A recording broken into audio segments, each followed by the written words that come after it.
Hello, everyone. Welcome to the April 8th CRA regular session meeting. I am filling in for Chair Luis Vieira until he arrives later today. So, Councilwoman Young, you have invocation today. Thank you very much.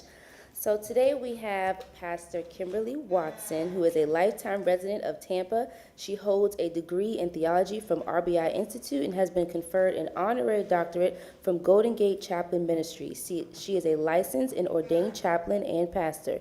Pastor Watson currently serves on the ministerial staff of Pilgrim's Rest Missionary Baptist Church under the leadership of Reverend Cornelius Mervin. She is the founder and executive leader of Daddy's Girls International Incorporated, a nonprofit organization dedicated to empowering and equipping women for ministry and purpose living. She is also the visionary behind the empowering message, Always Exit Like a Lady, which reflects her commitment to dignity, strength, and grace in every season of her life. Pastor Watson is an advocate for children with trisomy 18 and their families. She is also a licensed cosmetologist with 30 years of experience. She is a devoted mother, grandmother, and her life's work reflects a steadfast commitment to faith, service, uplifting others, and the betterment of her community. Pastor Kimberly Watson, would you please lead us in the invocation? Please stand and stay standing for the pledge.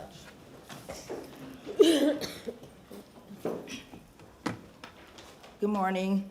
I'm honored to be in the presence of such esteemed leadership, our city officials, and the District 5 community. Let us pray. Heavenly Father, we come before you with gratitude and humility, thanking you for this day and for the opportunity to gather in unity.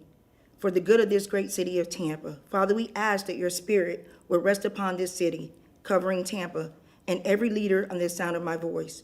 Your word reminds us that those who dwell in the secret place of the Most High shall abide under the shadow of the Almighty. And in that shadow, there is protection, there is peace, and there is divine provision. Lord, we ask that you would guide every decision made in this council, every bill presented, and every proposal set forth. Let there be unity, clarity, and forward movement in this season. Order their steps that all things may be orchestrated beautifully and resonate far beyond this city, serving as a model of grace, wisdom, and unity for others to follow. Father, we pray that every leader in this room would be empowered, stirred, and led in a direction that brings about meaningful and lasting change. Let there be a fresh impartation of wisdom, the wisdom of Solomon, resting upon each person entrusted with leadership and responsibility. We thank you, Lord, for what you have already done and for what you are about to do. We declare that this season will bring growth, progress, and transformation to this city and this district.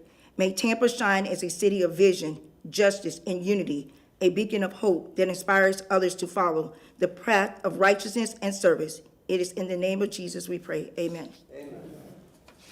Allegiance to the flag of the United States of America and to the republic for which it stands, one nation, under God, indivisible, with liberty and justice for all.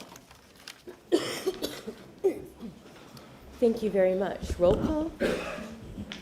Miranda. Here. Maniscalco. Here. Clendenin. Carlson. Here. Young. Here. Vera. Hurtak. Here. We have physical quorum. Thank you. Can I get a motion to approve the minutes of the March 12th CRA meeting? I have a motion from Board Member Miranda, second from Board Member Maniscalco. All in favor?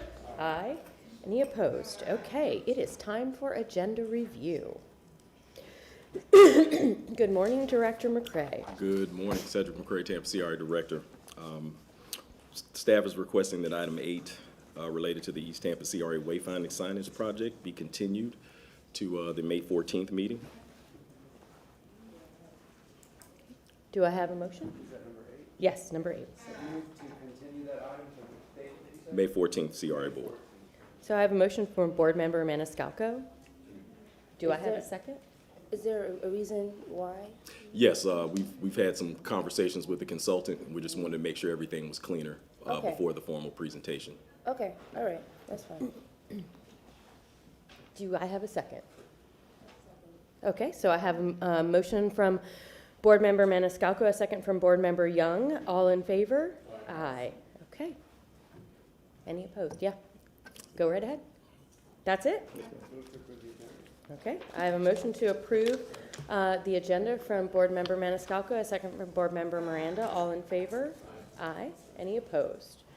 Okay, we are ready for public comment. Yes, and Attorney Shepherd is on. Oh, okay. He will need Attorney to read Shepherd, statement. if you would like to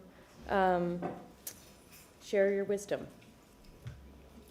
Yes, ma'am. The public comment rules as follows. Members of the public are allowed a reasonable opportunity at the beginning of the CRA meeting to address any item on the agenda before the CRA takes official action on an item. However, a 3-minute time limit applies to all speakers providing public comment unless such time frame is modified by a vote of the CRA board. Speakers and members of the public are also reminded that they are to refrain from disruptive behavior, including making vulgar or threatening remarks, or making or causing disruptive noises or sounds, or displaying signs or graphics. Speakers are also reminded to refrain from launching personal attacks. The chair will rule out of order any person who speaks without being recognized or attempts to address the CRA from outside the speaker area at the podium. Persons failing to comply with the CRA's rules may also be ruled out of order and at the discretion of the chair may be removed from the chambers for the remainder of that day's CRA meeting. Finally, CRA board members are reminded that they should refrain from engaging a speaker under public comment. The City Council's rules as revised June 6, 2024 are now in effect for the CRA board unless otherwise exempted or overridden by the CRA board bylaws. Okay, thank you so much. Okay. Excellent. Okay, this is different than regular council meetings, so if anybody has any public comment, if you would stand and line up to the left. Thank you so much. Okay. Yeah, I guess you do. Good morning, Ms. Good Canella. morning. I'm here. Okay, I'm going to remind everybody, please begin with your name, and you have 3 minutes. Okay, I just want to let you know, I'm not going to show these. Okay, I just wanted you to know that I have research. Oh, okay, are you, okay, wonderful. That's my research. Okay. Part of it, a little bit of sample.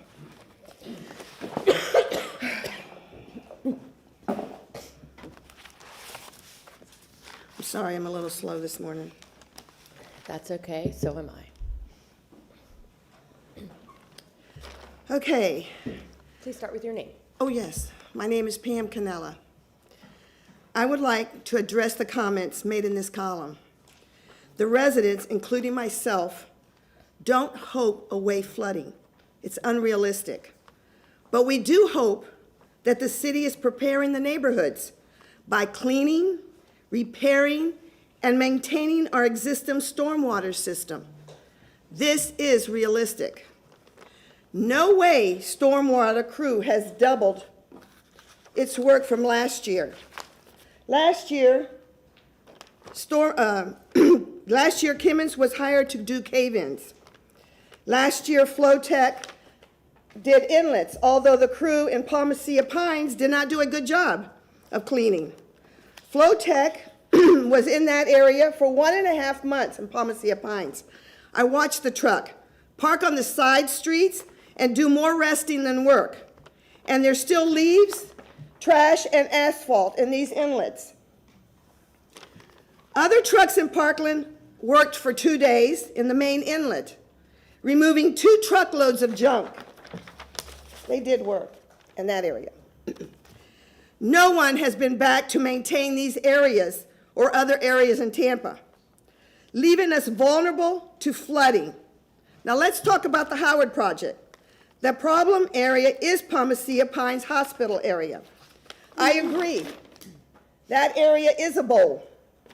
A massive problem that won't go away. So why hasn't the city addressed that project before, that area before? The Howard project is not going to address it now. That neighborhood safety doesn't seem to be a priority. Easy drainage for the expressway and streetscapes is the city's priority. No one has said we don't need a project.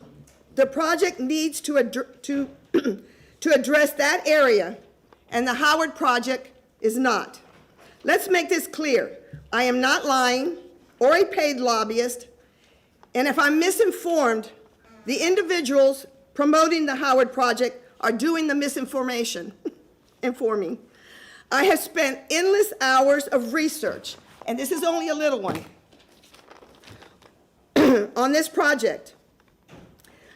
I have spent field data, pictures, and documentations, whereas the engineers on this project that I have spoken with based this project on conceptual models.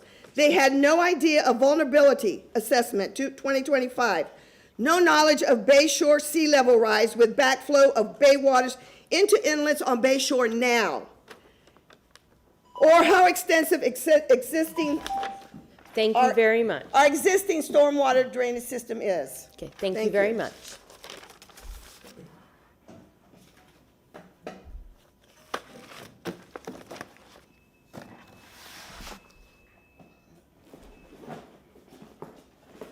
Thank you. Have a good day. You too. Next speaker. Good morning, Council. Julie McGill. Good morning. I'm here to talk about the South Howard project as well. I consulted with an expert at USF. His name is Dr. Nachabi. He agrees with what the residents have been saying. We need to maintain and clear out and investigate the existing drainage that we have. I got a letter from Mayor Castor this morning, and she basically said he needed to be better informed. She says she's maintaining every drain, that she's following a master plan. However, when I go on the city website, I see none of that. I can't find any of it, and the most I can get is a very generic, okay, here's what we've done, but it's not dictating exactly where these drains were cleared. The AMI pond is a great example. I went to that pond. The smell alone would knock you out. It's got trash all underneath that parking lot in that retention pond. And the most horrifying thing I found out was the city went and drained that pond into the stormwater drain, which is basically, we don't know if there's medical waste in there. That's basically a federal, state, and local violation, crime, basically. Another thing, Kimmons Contracting, they're exploring on Howard Avenue.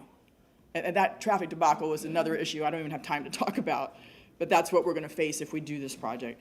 They're exploring to find a culvert, which I thought they were exploring at the railroad tracks, but no, they're exploring somewhere farther down on Howard. If they're having to explore, but yet she says all the studies were already done for this project, but they don't know that there's a culvert under there, then what studies did we do? Someone sitting in a computer or someone actually out in the field? I have a plumber ready to camera the drains right now to see how clogged they are, but I can't get a response from the mayor's office or any permission whatsoever to do that. My last point is, with this Kimmons project, all that heavy machinery, the police presence, the barricades, the traffic direction, who's paying for all that? Because that project hasn't even been approved yet. Thank you. Thank you very much. Next speaker. Good morning, Board. Ebony DaCosta. I'm a Tampa native and also East Tampa CAC Vice Chair. So I would like to first start off by thanking you guys for your support in getting several projects approved, as this is a great start in igniting hope in East Tampa. I've watched our amazing city and neighborhoods grow and thrive rapidly, but the main concern for East Tampa residents today is equity. Our residents want to see the same energy and caliber of development in our neighborhoods that we see appearing across the rest of the city. With that, my ask is that when a business owner or a resident stands before you, please listen with intent. Understand that their words come from a place of passion to see the same progress in our very own community. Our community is united, and with your support, continued support, we will champion positive outcomes.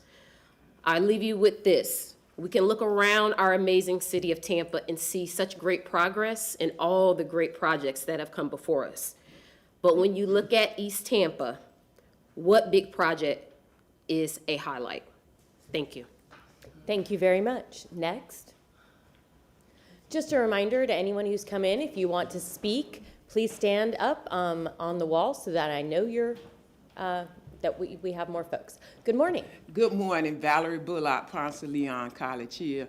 I'm here to speak about the CRA and the disparities in it. If a new homeowner, they're given a $100,000 down payment assistance, they get a 5-year lien, which generates generational wealth.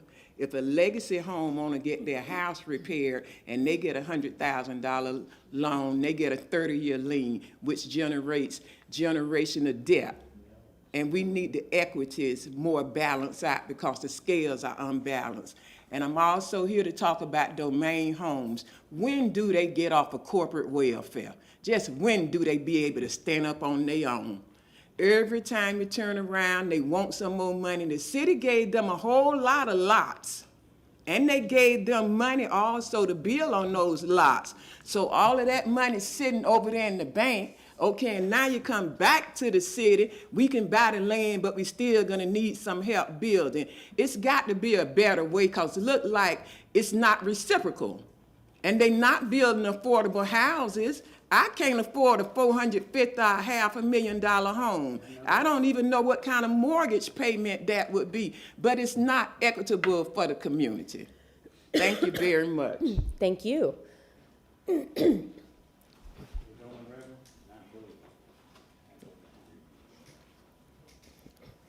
Thank you. Good morning. Good morning, board members, sitting as a CRA for City Council. Steve Michelini. I'm a little confused because several months ago, City Council voted to separate the water pipes project from the stormwater project, and yet what's going on now is a stormwater project with disruption of the streets. They have street closures, which was not allowed, and as recently as this morning when I drove by, there are streets closed, which are not allowed by that permit.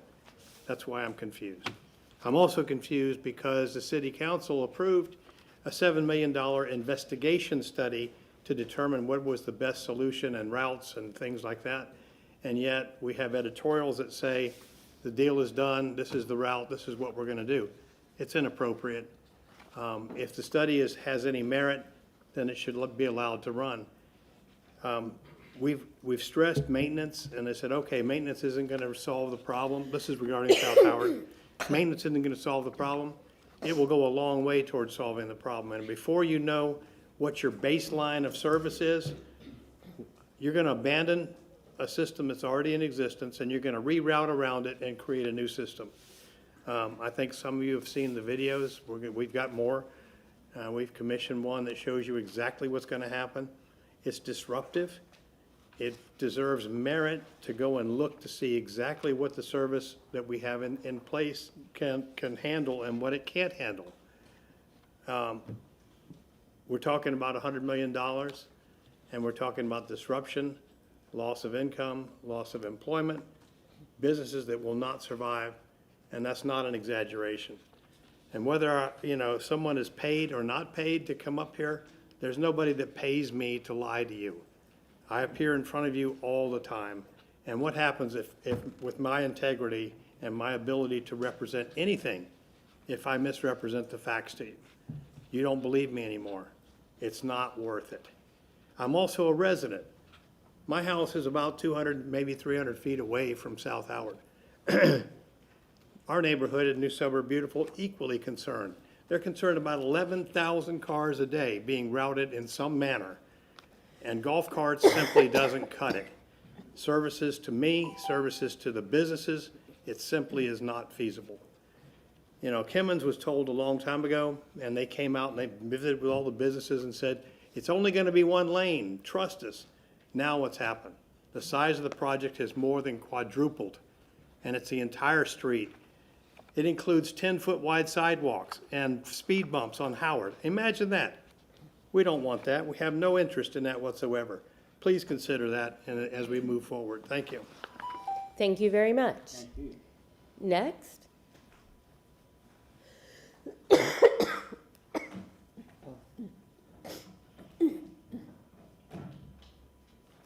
Good morning. Good morning. Keita McCaskill, resident or native of Tampa. There's so many things that concern me when it comes to this East Tampa CRA, so I'm gonna try to condense it all and just make it simple. One thing I know, and I'm sure many of you know, is that inexperience, anything can be costly. inexperienced staff, inexperienced leadership can be costly. I thought we learned that some time ago when we had an individual as a manager or director of the East Tampa CRA. And they were removed when we all came down here and we complained and complained and complained. And I had to convince people or share with people how inexperience had cost us. And then we were fortunate, we got in some of the best and brightest, some of the best people that actually had the experience to do what needed to be done in the East Tampa CRA. And because they couldn't be as productive as they wanted to be, we couldn't keep them. And you know that because we even tried to hire some of the best and brightest from Orlando, and they didn't want to be a part of this city or even a part of this, what we do here at City Council. And here we are back. It's almost like it's a cycle. Here we are back in the seat of inexperience when yet the CRAs are faced with the possibility of not even existing anymore. And we have someone that does not have the credentials to do any of it.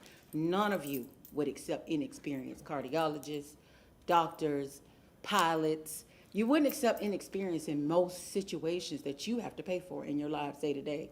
But yet in this CRA, you allow an inexperienced director to manage in one of the most critical times we will ever have, because we may face that we're not existing anymore as a CRA, and yet we can't get much done. And I say that to say because what should be happening, particularly in a CRA when it comes to these individuals, these disabled veterans or disabled seniors in these homes where code enforcement is finding them, they paid into a TIF for 40, 50 years. And when they, imagine going to the bank to make you've been making deposits for 40, 50 years. And when it's your turn to go make a withdrawal, there's nothing there to withdraw. And they may give you a lien. So what I found is this home that's on here, and I don't know if it's going off or not, but the home is in horrible conditions. This man's been there 40, 50 years, disabled veteran, senior, and he lives in East Tampa. And when I spoke with code enforcement, we all tried to get dollars to assist him with the home. We were told that the program is paused and there's no funding. And I know if South Howard has $90 million to help 15 homes per the city document, there's some money that can help do a replacement for a man that's paid into this bill some 40, 50 years. And I'm asking you all to call the question, call the staff, reach out, find out where are those type dollars. In addition to the magic tricks that they allow, we recently found a lot of information. I'll send it to you on email, but do that. Call the question. Thank you very much. Next speaker. Good morning, Council. My name is Ashley Morrow, and I'll be sharing Tampa's Black History. So last week, we were talking about the case of Dave James and Miss Day, a black man and a white woman that were married in Brooksville. And how are they tied to Tampa is because they seek refuge here in Tampa after they were basically, looking for, pushed out by the community. The man that married them, Mr. Arthur Sinclair, was actually lynched a month after it was reported here in Tampa. So Miss Mary Tanner, a black woman, comes to Tampa, submits an affidavit to a Judge H.L. Crane. And then the people that she actually named in the affidavit are the same people that were named in the shootout that took place at Dave James' house that I spoke about last week. The same exact people. I didn't get that. No, you didn't, girl, because I'm not talking to you. And then, so the next thing that happens, this article right here is explaining how she actually came through Tampa and put a report in with a reporter at the Dispatch in Key West. So I'm going to read it as much as I can, and I'll continue next week.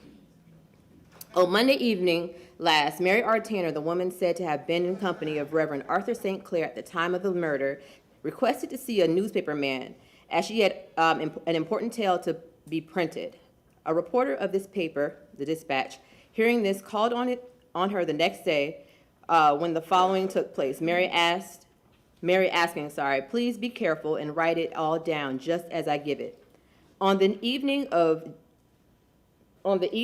June 26th, at about 10 o'clock, I was in company of Arthur St. Clair at Fort Dade on the road about 12 miles from Brooksville. I was on horseback and he was walking.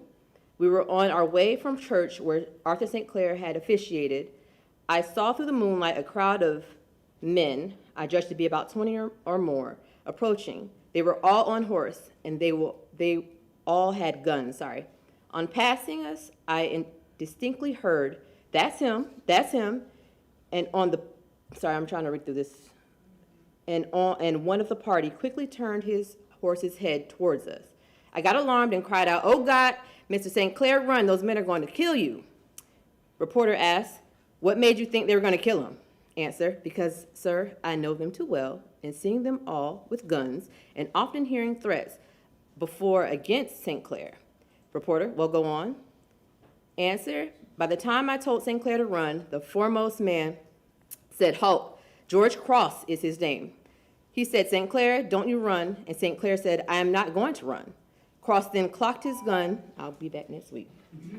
Wow. Thank you very much. Wow, what a cliffhanger. Okay. Good morning. Good morning, Connie Burton. The cliffhanger is probably he ended up dead. This morning, just trying to listen for one good thing about East Tampa. 20-plus years, this CRA, East Tampa CRA, has been in existence. And this continue to crawl to beg, to spend money for strategic action plans, for people to call for town hall meetings, for people to continue to say these are the things that the community want, for you to have staff to come up here and say, "Oh, well, we did zoning studies and the people said they want accessory dwelling units, but it's on pause." It's on pause. The only good thing I'm feeling right now is come April the 2nd, 2027, we're going to have a new administration. And hopefully some council members that have a heart and have some moral compass to say, those people have been waiting too damn long to watch developers come in and just describe their project as home ownership projects, and to know that the people that's living in those communities cannot even touch those mortgages. But when we say, hey, we want to see a massive work around rehabilitation, those residents, old people, elderly, young people that want to remain in East Tampa, we want to see a massive redevelopment of our community, and we can't see that done. And every time, this is no attack against Naya Young, but every time we get a new city council person that's African American, we have to start back on first base. We can't even move the needle. One good project, that's all we're asking for. The Jackson House has deteriorated to the point of almost the spirit of our community. It's on beyond life support. People are forced out of the community because we can't afford it. We're looking for one economic engine. I don't know what the hell the way sign's gonna prove. What they gonna point us to? The park over there, I used to live here 50 years ago. What will it do for our community and the hopes that we're trying to inspire in our young people? I don't know where nobody's political future is gonna be next year, but it cannot hang on what you could have done and what you should have done. Thank you. Thank you very much. Next. And just a reminder, if anyone wants to speak who's come in, please stand against the wall, and I'll call you up next. Good morning. Good morning. My name is Pastor William, located at 3006 East Shadow Lawn. You know, I want to come at y'all in a different direction because we got a president don't give a damn about nobody. Ain't that a damn shame? Yeah, we know it's a shame, but we don't care. That's not a United States of America war. Now is it a Iran war. That's a Bush war. And he don't care who he kill. And it seems like we're rejoicing over the way he's treating us. But we need to wake up, not only to talk about the subdivision in Tampa, but we need to talk about the Bush administration. He don't give a damn, and you want to know something? He don't give a damn about us. And we got to stand up for ourselves, and we got to be somebody. We got to be people, respectful people. All these name brands on here, city legal staff, city staff only, and then you got y'all staff. What's y'all staff name? I don't think you know it. If you knew it, you would respect it. But we have to understand, we are nothing but citizens of the United States. And if you're not gonna do the right thing, step down. And put your hand up and say, well, I stepped down, I can't do the right thing, 'cause I hate people of color. And that's the problem. We got a big problem here in the state of Florida. Now, who was supposed to be standing up there? Brother Scott. But y'all want to put who y'all want up there. And no one to believe what the people voted for. Y'all just want to put what y'all want. It's not right. It's not right. I know people hate me, but you can hate me with all you want. I love God, and that's what you ought to do. You ought to show some love for God and people, especially people of color. You don't care. You don't care. We've been called everything but a child of God ever since we've been in America. And you know what? We are the one that built America. The slaves are the ones that built America. And they built it by force, not because they wanted it. And God bless y'all. Do the right thing for everybody.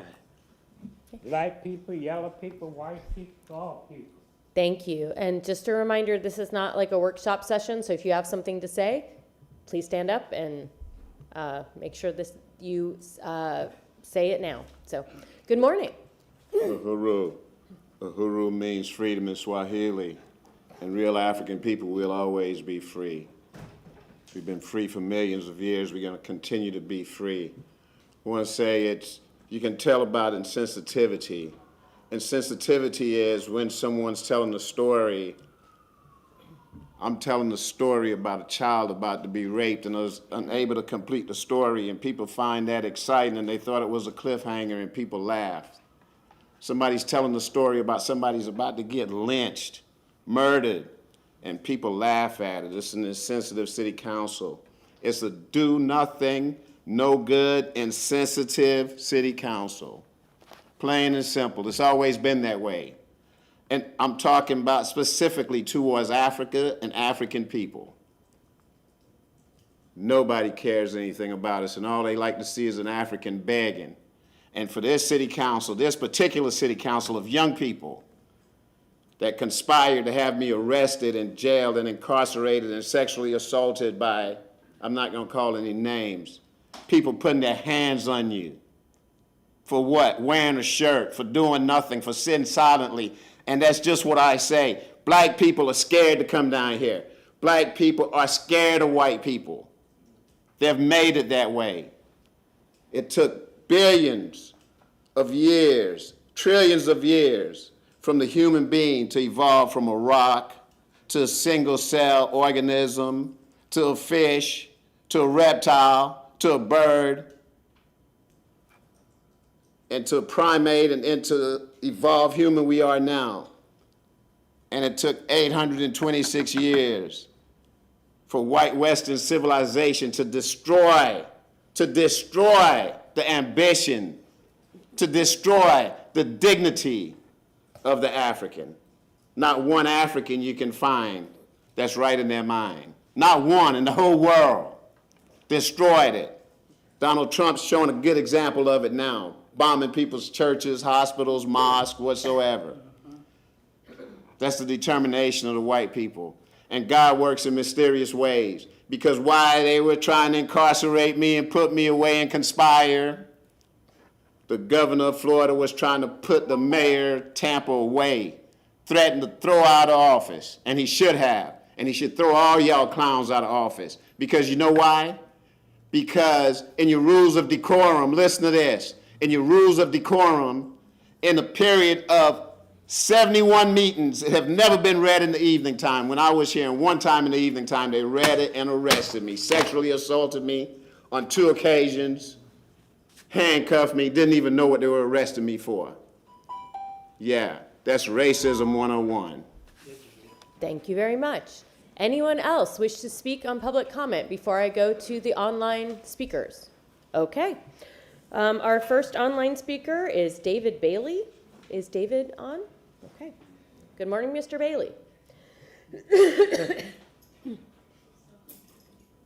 Please unmute yourself.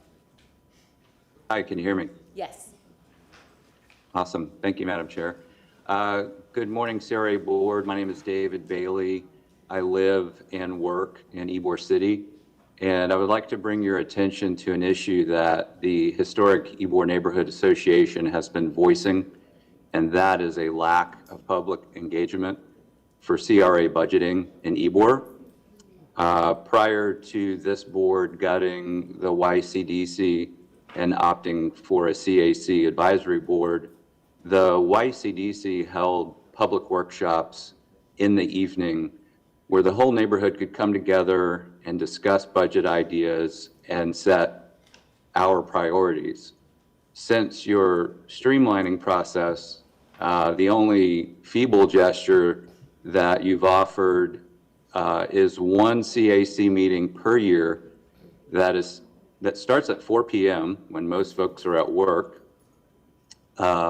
Because of the hard work of our association, we recently got the upcoming April meeting portion of the budget discussion moved to 5 until 7 p.m., but that's not good enough. Because of the CRA's lack of engagement with Ybor residents, the residents' priorities for CRA2, like sidewalks, pedestrian design, stormwater repair, greenways, tree canopy, all of those have been sidelined while your priorities and the priorities of staff have been fast-tracked. Over $1 million spent to re-brick 7th Avenue, which I must remind you, the re-bricking of a fully functioning street is not supported by the governance of the Florida State Statute 163, especially when you have crumbling or non-existent infrastructure that you're ignoring. We request that you change your current policy of ignoring the neighborhood and launch sincere engagement with the taxpayers of Ybor. What does that look like? Unfortunately, this year, that's going to be triage because we're racing towards a budget approval. I think the meeting is the end of this month. But what you should be doing next year is having budget workshops in January and February that engage the Ybor neighborhood.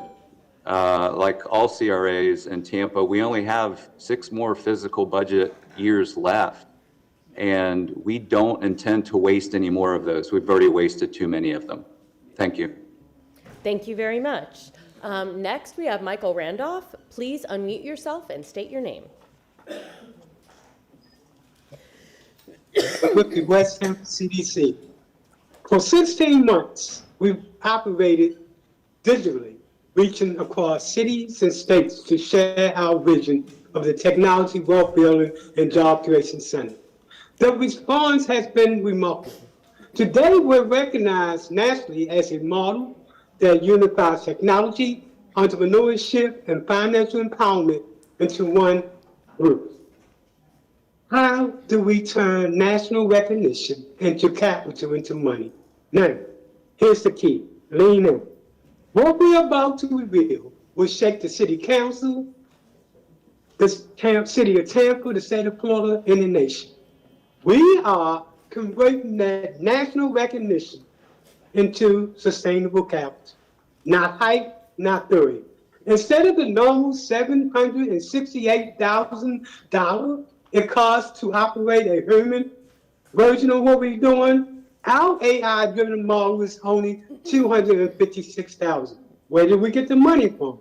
$65,000 from the tech sector, $90,000 from financial institutions, $70,000 from foundations and corporations, $80,000 from the government, different branches, and $40,000 from revenue and local support.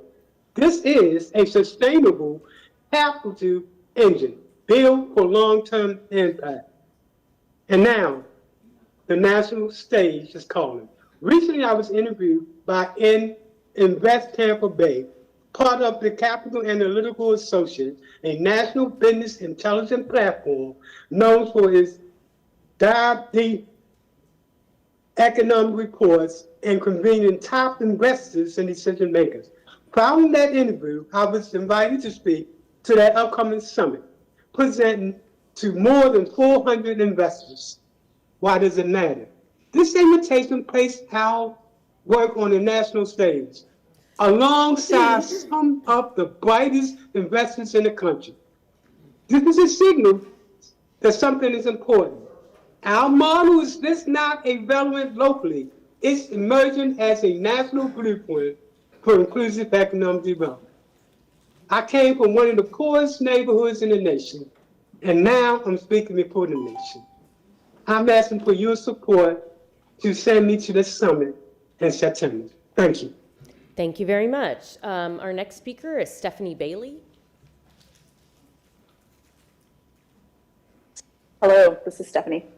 Excellent. We can hear you. Go ahead. Good morning. Good morning, CRA board. I would just like to echo quickly everything that my husband, David Bailey, said a couple speakers ago regarding Ybor City and our CRA. And in addition to all of that, I took a look at the CRA website this week, and it looks like Ybor City is one of only 2 CRAs in the whole of Tampa that meet regularly at a time when most folks are still at work. So we meet at 4 p.m. And we have a new generation of residents who would really love to be more involved in our neighborhood, but we really need meetings to occur at a time that works for most of us. So I would like to respectfully request that our CAC meetings start later at 5:30, like most of the other neighborhoods CAC and CRA meetings start. And that's it. Thank you. Thank you very much. Okay, anyone else? I know we had a couple people who walked in. Would you like to public comment? Okay. I'm definitely got to go on best behavior today. Shagret Doss, and I appreciate you all giving me the mulligan and allowing me to speak. I need to say that, you know, and I've said it before, I'm not going to kill myself, and we've had several politicians that have to do the same thing. We're not going to kill ourselves. But somebody asked me, they said, you know, Doss, do you worry about them doing something to you? I'm like, well, do I worry about it? Well, not really. Am I scared? Of course not. But I do understand, and piggybacking on some of the comments that were made earlier today, as a black man, why shouldn't I be concerned about people in certain positions who don't do their job or who will turn a blind eye to obvious mistreatment of African Americans and other people, marginalized people, and now women are catching it a lot more on the public stage. My petition for certiorari is drafted. I had an unfortunate outcome from the 11th Circuit, but the petition for certiorari to the United States Supreme Court is ready. I'm going to ask for a mandate and a stay. And what I want to say to a lot of the people who troll online, they have a lot to say, especially those who lack racial integrity. I'm sick of hearing so many people who look like me, black folks, who have no problem being condescending and abrasive to black people, but you say nothing to the people who actually hold positions of power in our nation. And in most places, we know who they are, politically affiliated and otherwise. Use that same energy evenly. I don't care what side of the political spectrum you may sit on, but use that energy equally is all I would ask. And as for those who may troll me because of my social media presence, forget what you hear me saying, just look up the facts. My name is Shagret Doss. I am also DJ Squid. Some may know me as that, and I go by Greg Doss. I hide nothing. And I'm extremely frustrated at the fact that on a national level, global level, we had, well, she's in the audience, our H card pulled in front of the entire planet. And as a veteran, that aggravates me. There's nothing wrong with diplomacy. Sometimes there is strength in diplomacy. And some things were already well settled before you messed it up. So with that being said, I have a couple of questions for the attorneys who may watch me, and I know some of you all aren't going to say anything or raise any kind of issues because you're bar associated and you don't want to lose your affiliations, but the properties of mine that were taken in chambers. And I want to know if there's a transcript to these proceedings, and if there was no transcript, is it proper? Now, because she's in here, I did a good job today. I love her dearly. And with that being said, shout out to the greatest institution of higher learning in the city of Tampa, the University of Thomas Jefferson High School. Thank you very much. Okay, if there's no one else, Ms. Tate will be our last public speaker. So come on up, you got it just in the nick of time. Good morning. I Good morning. apologize. Traffic, fire truck, ambulance, everything going on this morning. Good morning, Chair? Yeah. Okay. Board members, I am Fran Tate, East Tampa CRA Committee Advisory Committee member, founder and president of the Jackson Heights Neighborhood Association, Crime Watch Safety. Please pass agenda items 4 and 5. I'd also like to solicit all of your support in helping us to move all of our projects in East Tampa forward in a timely manner. We seem to be struggling. I'm talking years. Not quite sure what's going on. Well, yes, I am. I'm sure of what's going on.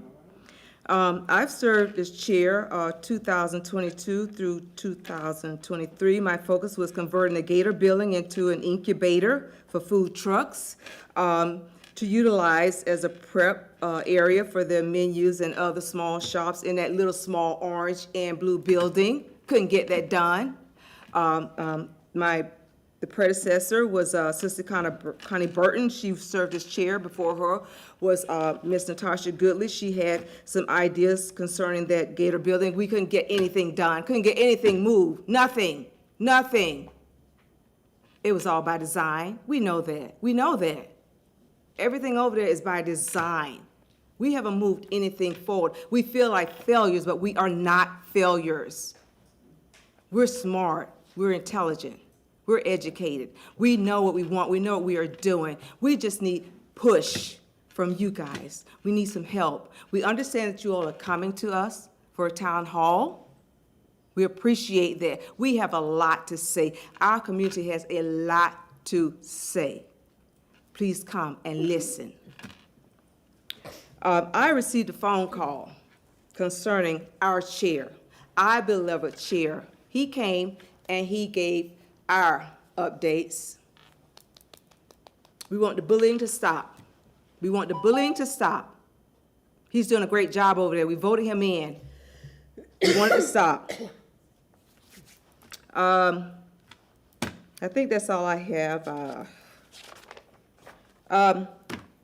We did at our CRA CAC meeting, we did a reprogramming of our budget. Mistake. We'd like that sent back. The land assemblage was, I'm sorry. Yeah. Well, thank you very much. We appreciate you. Thank you so very much.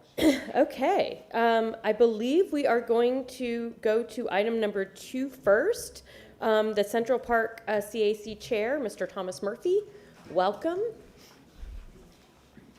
Oh, I'm sorry. I didn't realize, Ms. Orr, you would want to tee him up. My apologies. All I want to say is good morning. Courtney Orr, CRA Development Manager, and I am proud to introduce Thomas Murphy, who is your enthusiastic and committed Central Park CRA Chair. CAC Chair. I have to bring this. Oh, that's right. I saw you all working on that earlier.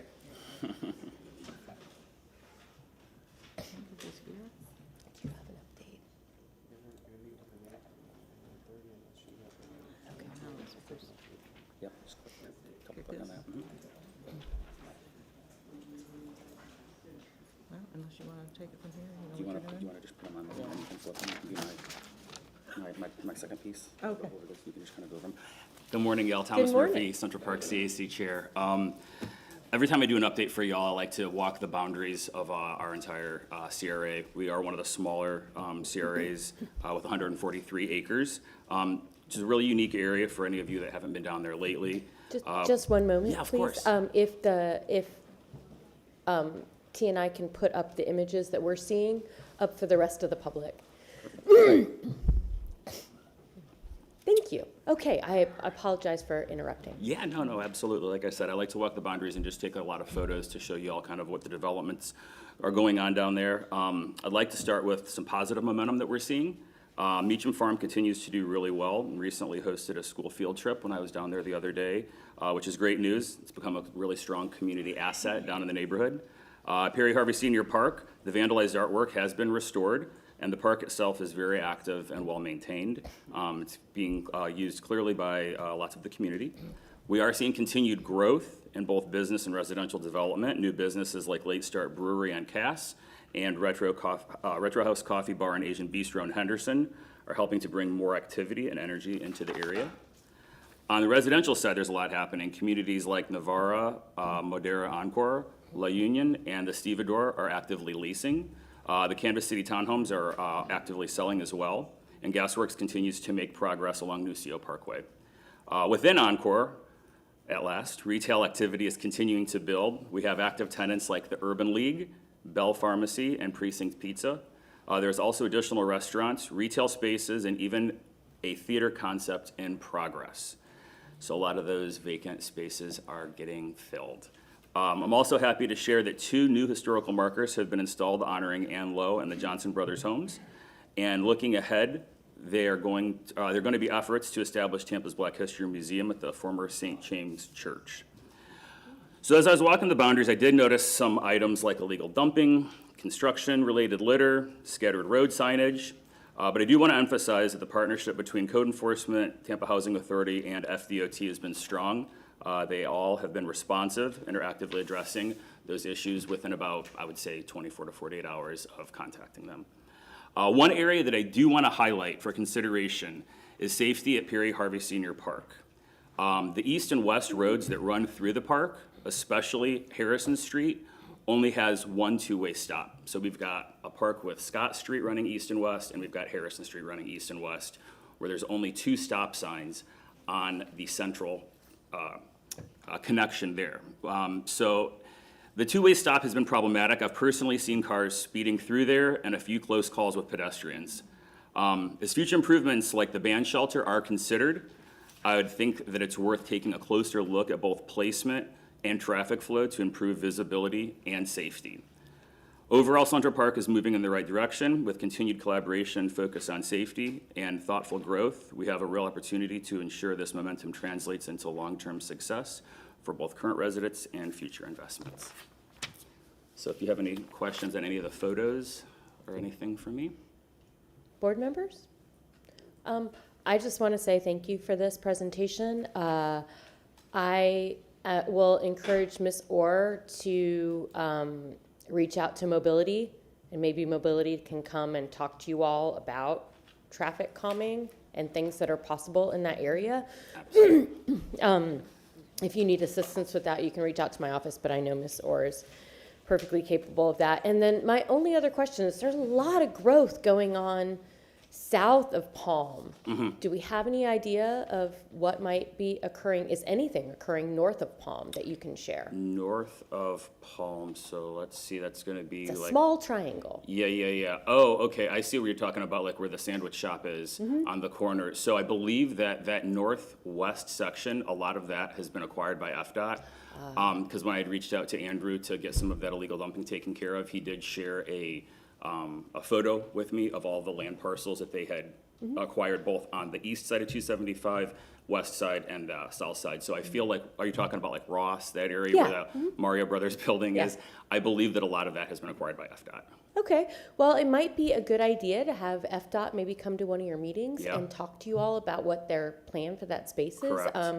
I think that would be really interesting. If you need a contact, I've got one, so Perfect. don't hesitate to reach out. And because I would love to know, that just seems like it's just tucked away. And while you're here today, I just wanted to make sure that of the smallest CRA, that Second. the little second smallest, but the little bit up there doesn't go ignored. Yeah, there's some cool history about that area too. Yeah, I know. Yeah, It's a really the streets all connected and whatnot. So, but yeah, lots of growth. One thing that I did want to look into, and I don't actually know, and I don't know if you guys have any information on, are the, I believe there may be apartments that are being built there on the the GTE campus site that's going to be right there on 7th and 275. Okay. Couldn't really find a lot of information. I mean, they're cruising. They've got photos of them being built. Okay. But we don't really know who is Okay. handling that.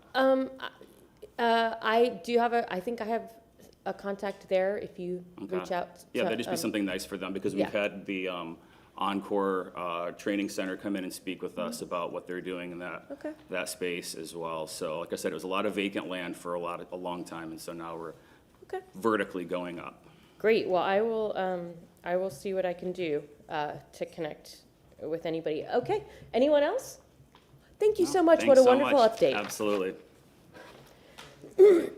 Okay. It's now time for the director's monthly report.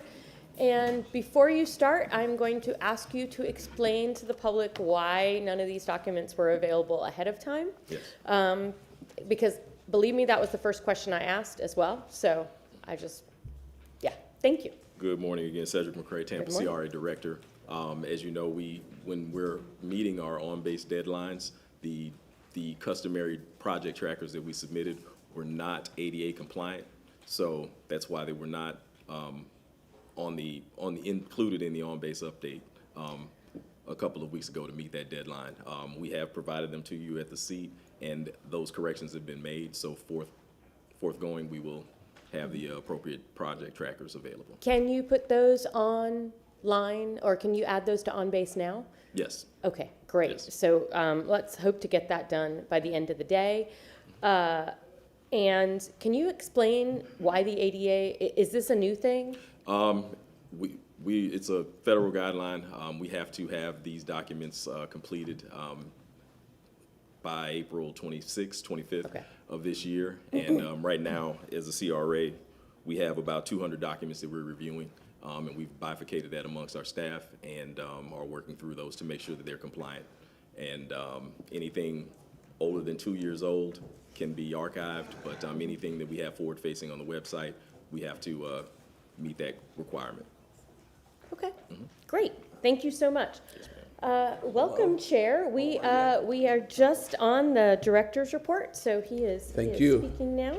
And I apologize if I offend anybody, but I left my coat in the car by accident, so there you go. I think, I yeah. know. Second. People are dying. There you go. Yeah, thank you. Go ahead, sir, please. Yeah. Yes.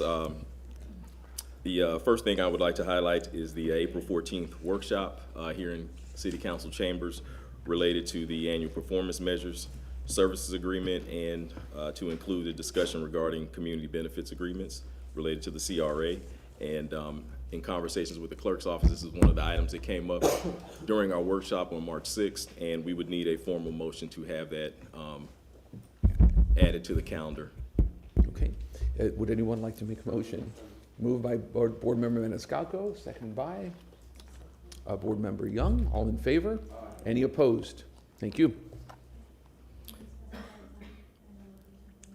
I'm sorry, what? Oh, yes, ma'am. Time and location? I'll be here in City Council chambers, 9 a.m. On what date? April 14th. Okay, there you go. Thank you. Thank you. Go ahead. All right. Next item I would like to highlight is the annual report. You should have a copy of the draft at your seat, and this is a state requirement, and we focused on this annual report, housing initiatives, economic opportunity, connectivity, and overall quality of life projects that have taken place in the CRA in the last calendar year. And you all have it for your review, and the draft has been uploaded to the city's website or the CRA's website, and we would look forward to affirmative approval from the board in that fashion. All right. Do you require a motion in that regard today? Or? Yes, Okay, please. if I may have a motion. So moved by Board Member Maniscalco, seconded by Board Member Miranda. All in favor? Any opposed? Okay, thank you. Thank you.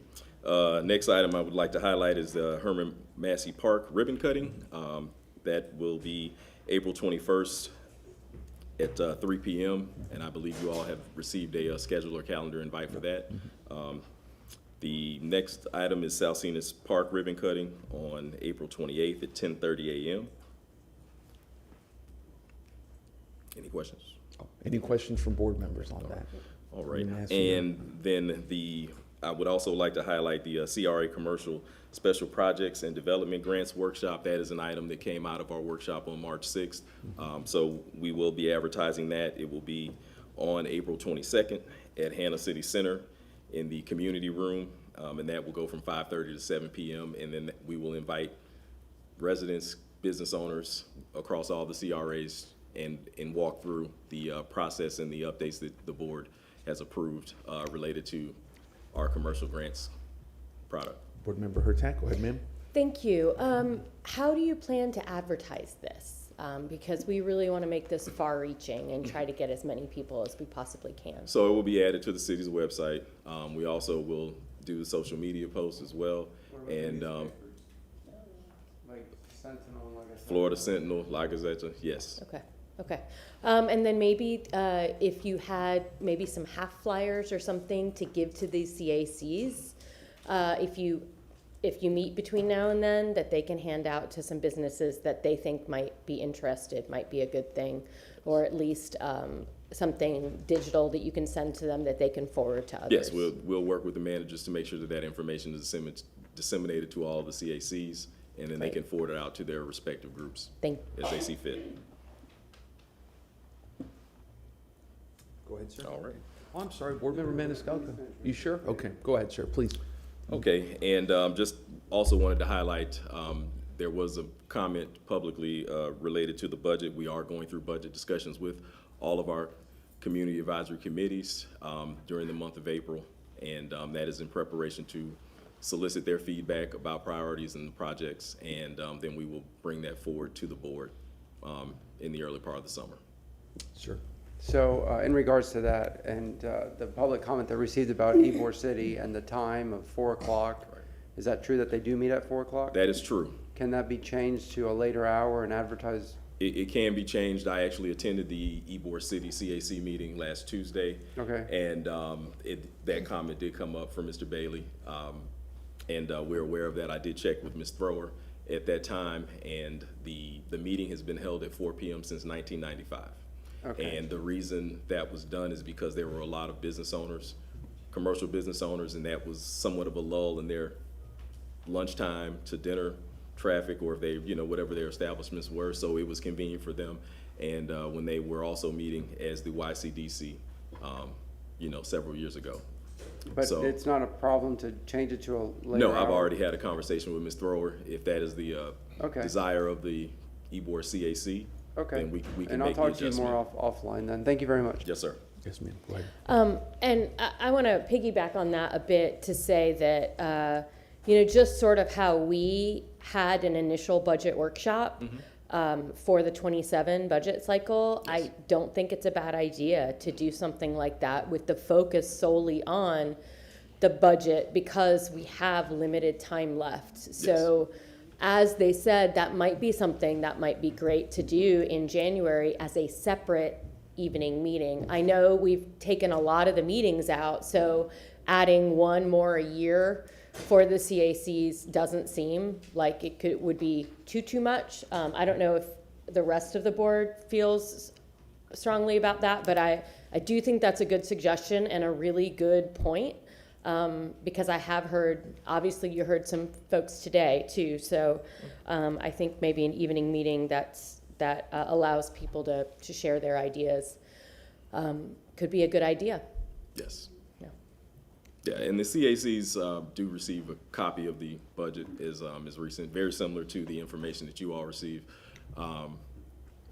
customarily, but we will definitely take that under advisement. What I'm finding out is that we do have some CACs that have budgetary conversations throughout the year, and that hasn't been customary or requested by some of the other CACs, but we are working with the community advisory committees to do so. Good, and on that note, you and I have been working on getting budgets, up-to-date line item budgets available so that they can be available every month for both the CACs and the public and the board. How are we on that? We are moving forward with that. The managers have been working with our budget analysts to build that cash flow spreadsheet out, and that will be forthcoming to the board early next month. Early next month. Okay, great. And so will that be like an email, or can we put it on the agenda? How would you like to? We would send an email to you directly. Okay. And then, yeah, great. Well, I look forward to seeing the first the first solid iteration of that, because we've been working on that offline for a while. So Yes, I ma'am. appreciate the update on that. Board Member Carlson, go ahead. Yeah, just a reminder, one of the biggest concerns in the community is that the administration is pushing their own projects behind the scenes and that they have a fast track ahead of the community's priorities. And so I want to remind everybody that the administration or the city's priorities should not show up on the budget until they've been approved by the CAC and by the CRA board. And there should be full disclosure that they're city proposed projects and not community proposed projects. In the past, we've had projects that were penciled in and the community was told there was no money for their projects because there was money being held for the city projects, and that's not fair to the community. The community is very frustrated by it. Understood. Anyone else? Okay, go ahead, sir. Okay, and there was one last item. I was given a document from Ms. Allison Hewitt to be submitted into the record, so I just formally wanted to hand that to.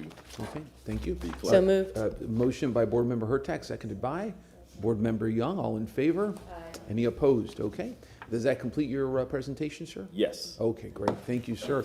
Any further questions of Mr. McRae for this month? Okay, there appearing none, we go forward to item number 4. Me. Good morning, B Parks, Community Development Coordinator.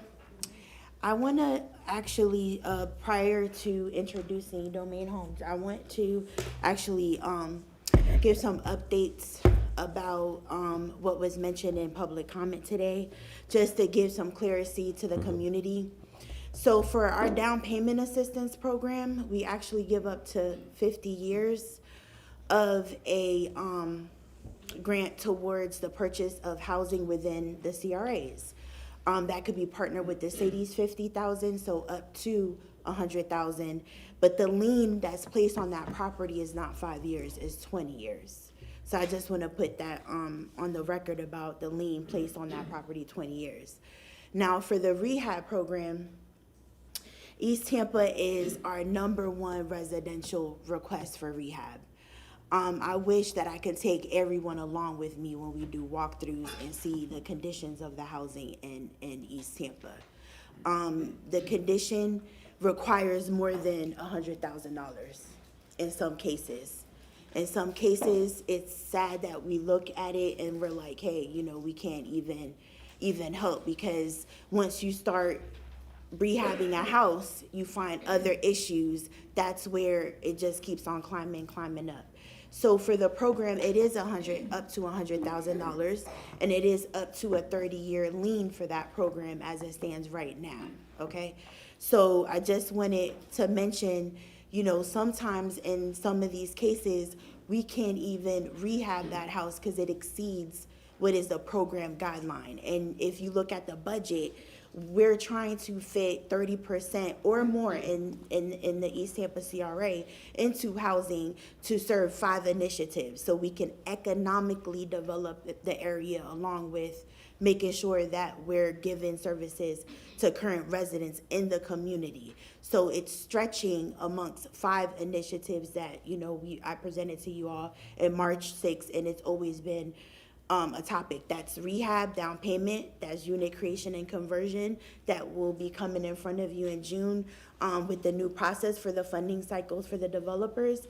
That's infill development, that we're currently already drafted RFPs, and we have to go through that process to release those lots. And this acquisition of those strategic acquisitions to make sure that we could impact that community. So I just wanted to reference those 2 remarks that were made in public comment, and I'm always open to discuss, ride along, do whatever it needs to show what we're doing in the residential section for the CRA. Now, prior to introducing Domain, I want to preface that Domain did not come to us for this assistance. This is their land. While I'm out looking for opportunities that I could consider to be low-hanging fruit opportunities, and then build up to the complex ones that will require zoning, require more, management of those projects, I want to partner with individuals who have already provided some level of affordable housing in the past, because I know, number one, they could produce the product. But that was actually always open for anyone to apply. I just want to preface that they did not come looking for any assistance. I have a lot of partnerships in the community, and I go out to them to see how we can strategic partner. So I just want to introduce a representative from. Look this way. Sorry. We can't. Oh, I'm sorry. I just want to introduce Jim McCarthy from Domain Homes to talk about the Urban Heights Village Homeownership Project. Can we put it on? And if I may, for Mr. McCarthy, good to see you, sir. How long do you think you'll need for your presentation? Thank you. It's like what, 5 minutes? 5 minutes. Okay, let's set 7 if that's okay. Okay. Thank you, just to give you a safety Can you put net the over there. presentation up? Do I have to move? There it is. Okay. And then you go like that. Yeah. You do the clicker. Okay. Good morning, CRA Council. Excited to be here this morning. We, as you know, Domain Homes is And if I an... may, sir, may we have your name? Thank you. Jim McCarthy, Vice President of Domain Homes and Community Development, 1317 West Woodlawn Avenue. We support urban infill and attainable housing within the urban core. That's the founding of our company, was to bring in housing. We all have, our founders are all have worked for the larger building companies. And so we are a very disciplined company. We bring in that expertise to the urban core to bring in attainable, affordable housing. That's been our mantra for 16 years. And it's becoming more and more difficult to bring in attainable housing because of all the constraints in the housing industry, including land. We were fortunate to buy this land probably five years ago. I'm not sure I'd be able to stand here today and bring you this project if I had to buy the land in 2026. So this project, as you know, it's just south of Reagan Park on Republic de Cuba and 29th. There'll be 29 home sites. The plat is literally up somewhere up here in administration to be signed. We are ready to go. Our funding is in place. We're not asking for any subsidy from the city. This is all our money to build these homes. And through the CRA program, eligible consumers that meet those AMI qualifications will get that down payment assistance. And for that, it builds the gap that we can bring in, that we get that builder subsidy. So, like I said, it's 16 home sites. I think you've all been given this PowerPoint. Malik, we can get into the details of the program, but we're excited about the opportunity and the feedback that we've already received. So, just to give you how it's going to be structured, they are going to basically, already produce the house, and then once it goes to an income eligible buyer, and that starts at 80% to about 120%. I put 140 because it is a situation that this is not only a low to moderate income issue to buy a house. Now this is becoming low to moderate type of income to own a house within the core area. So what we're doing is we provided a level of subsidy for $75,000 per house that will retain that house for 50 years as an affordable house, that once the buyer intends to resell it to someone else, they will also have to be income qualified to purchase that house. Why the set price of the $450 up to $450? I want to clarify that it's up to $450, but it would not be going for the full $450. Domain is good with building with market within that market, and they know how to build the affordable product. For it to be able to go to that 80% to 120% buyer, which at this time in the city are the buyers that are credit ready. They have the requirements to get down payment assistance, and they're able to take out a mortgage. So 80% to 120 mark is that mark for home ownership. So it's going to, this is some of the project schedule on the screen. And then this is their proposed budget.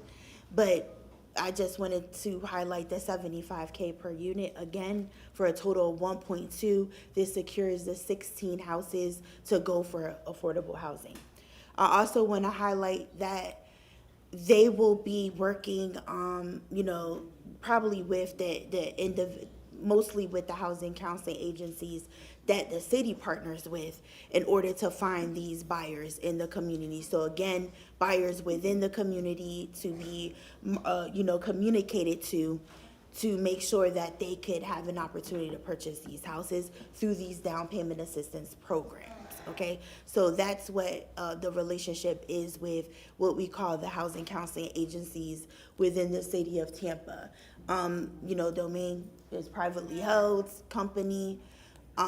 These are some of the concepts that will be placed there. So you could see this is a townhouse project, and then at the end there sits 2 single-family units. Again, I always reference the lower hanging fruit that, since they do produce already affordable housing as it relates to single-family homes, that's why it was just appealing. Let's get some projects underway for homeownership again in East Tampa. So here go, excuse me, the Stand-A-Light models here. They range from anywhere from 1,200 to 1,400 square foot. They have a marking video, but it probably will not work. Well, it is, but it doesn't have value. So that's the site right there. So again, inviting a subdivision style into the community. And that's pretty much the presentation. But again, just to preface, this is land that they own. We'll just be providing that subsidy per the house once it's sold to an income eligible buyer. We do the verification that that person is under the income for the program. They're not going to sell for the top 450. There is, pricing competitive to the market. And then we just make sure we hone in and work with the housing counseling agencies to market to the individuals from the community. Thank you, Madam. I saw Board Member Hurtak, Board Member Young. Mr. McCarthy, I see you have a site plan. Yeah. Sorry, I'm always interested in the site plan. Pass it up. Or? I think you can just just hold it, and they might be able to zoom in. Yeah. Okay. 29th Street, Republic de Cuba. Okay. And 15th. What's unique about it, the beauty of this site, is it's one way and one way. And it's Reagan Park is just to the north. What about that expanse of grass? Is that? That's retention. That's That's dry, what I thought. dry Stormwater. retention. Yeah. Okay. We've already set up engineering. It's been fully engineered, permitted, HOA docs. It's ready to go. And so, you would be building this either with or without this CRA's assistance? Absolutely. Okay. Yeah, we we're just thrilled to be working with a program like the CRA. I mean, like I said, I couldn't be here today if, and we'll see we're just here to be an advent to your program. Okay, thank you so much. And just to piggyback off of what he's saying, again, the subsidy that we're providing is to retain the units at this price point. Yeah. Okay, so it's not, again, they could build with or without us. Again, this is the conversion portion of the unit creation and conversion program that we just go out and make partnerships with individuals who may have already plans in effect to then, okay, if you go ahead and restrict these units for 50 years, we could go ahead and provide a subsidy, because again, it goes to an income eligible buyer that gets screened to make sure they're within the income brackets. Thank you. Go ahead, ma'am. And then Board Member Carlson. Thank you so much for the presentation. So I just, for clarity for myself, so all the information that was given to us today, including, site plan, that Domain Homes, already own this land, how much up to 450, all the information that was given to us today, this goes before the CAC first, yes? Correct. And so, so there's nothing that we're hearing today that the CAC did not hear before? No. Okay. And then the CAC did approve this project and want to see this in East Tampa, yes? Yes, they did. Okay. Thank you very much. Board Member Carlson and then Miranda. Yeah, first I want to say thank you to Domain Homes. I know during the last administration that there was a contract that they got that was not their fault. They were trying to build affordable housing, but there was a lot of criticism about that contract, and appreciate you all continuing to push to invest. My question for staff, you said 80 to 120% AMI. So 80% AMI is market rate south of Gandy and South Tampa. Why didn't we go the next step and go below 80% AMI? To me, above 80% AMI is really not affordable housing. We'll have to provide more subsidy. So right now it will be $75,000 per unit. We'll probably have to provide more subsidy in order to retain it to go to an individual who makes less than 50%. But I also want to mention that AMI is no longer qualifying for down payment assistance because it's lower. And when you do a traditional deal, that individual is going to take multiple layers of subsidy besides $100,000. So it's going to take lender subsidy if they provide down payment assistance. It's going to take our $50K. It's going to take the city's $50K, and an additional subsidy to get income that's at that 35 to about 38,000 a year to purchase housing. So again, these are homeownership. So that end user has to qualify for a mortgage within 50% and below. They're not qualifying for mortgages in this market. In this market, they're not. So that's why I have to look at this realistically based off of income and say this is the income that's qualifying for mortgages, that has the credit to obtain it and has some type of savings to purchase. So I call it like an economic spectrum. We're trying to accommodate all areas, but there is going to be some areas that's going to stimulate the economy more, which is a little higher income. I just focus on making sure that we can market to the community and say, hey, whatever we need to do to prep you up, let's prep you up to make sure that you can purchase the house. Similar to what I've done for over 15 years. Sorry. Okay, Board Member Miranda. Thank you, Mr. McCarthy, please. I drive by there once in a while. I always go back where I was raised at, and I look at Oka Skating Park. I look at the drive there through 15th Street, and I saw this property about 3 or 4 years ago, and they had heard that you had bought it. I'm not sure what time it was because time flies by, but I know it was some time back. And the other day I drove by, I don't know, maybe 2 or 3 months ago, you had a little fence around it that you were making some move. So I knew sooner or later something was going to happen. Now it is, so I want to just say, muchísimas gracias. I mean, thank you very much. That area really needs an upkeep. I was raised at 3303 Sanchez Street the first 7 years, and then I went up to the housing projects where you had hot water heater and stuff like that. We didn't have in the old house, so it's a step up forward on 26th Avenue and 20th Street. So I realized the need for the necessity that is needed there to bring the neighborhood back, and this is certainly one of them. Although I'm not sure the public understands everything, I'm going to make a motion later on to explain how we come to the affordable housing costs, or what is affordable housing, and if it is affordable housing. It may be affordable housing on paper, but are they making enough money to even make the payment, pay the taxes, and pay the insurance at the end of the year? So these are all the things that I realized, and I just really enjoy going back in the neighborhood and seeing how it's coming back. That Sanchez Street between 21st and 21st, that area has had a new house. My friend at Manuel Rodriguez at 3012 once in a while drives by with me. The whole house has been knocked down, and there's a new house coming up. and that's certainly an upswing. Dr., maybe they don't like me saying this, but I'm going to say Dr. Garcia, veterinarian, a very popular guy. It helped a lot of people. He lived right next door. All of us in that neighborhood came back, and we all drive by once in a while to look at it, and hopefully it comes back like when we were children. A lot of families, a lot of kids, and a lot of opportunities. I want to thank you for what you've done. Thank you, Charlie. And there's no question, Ybor Heights, what a storied history. I know you're a baseball guy. The Cascade Park, the ball players that came from that neighborhood, it's amazing. And you'll see it. You'll see it. You'll see the parks being new. That's the beauty of urban infill. Yeah.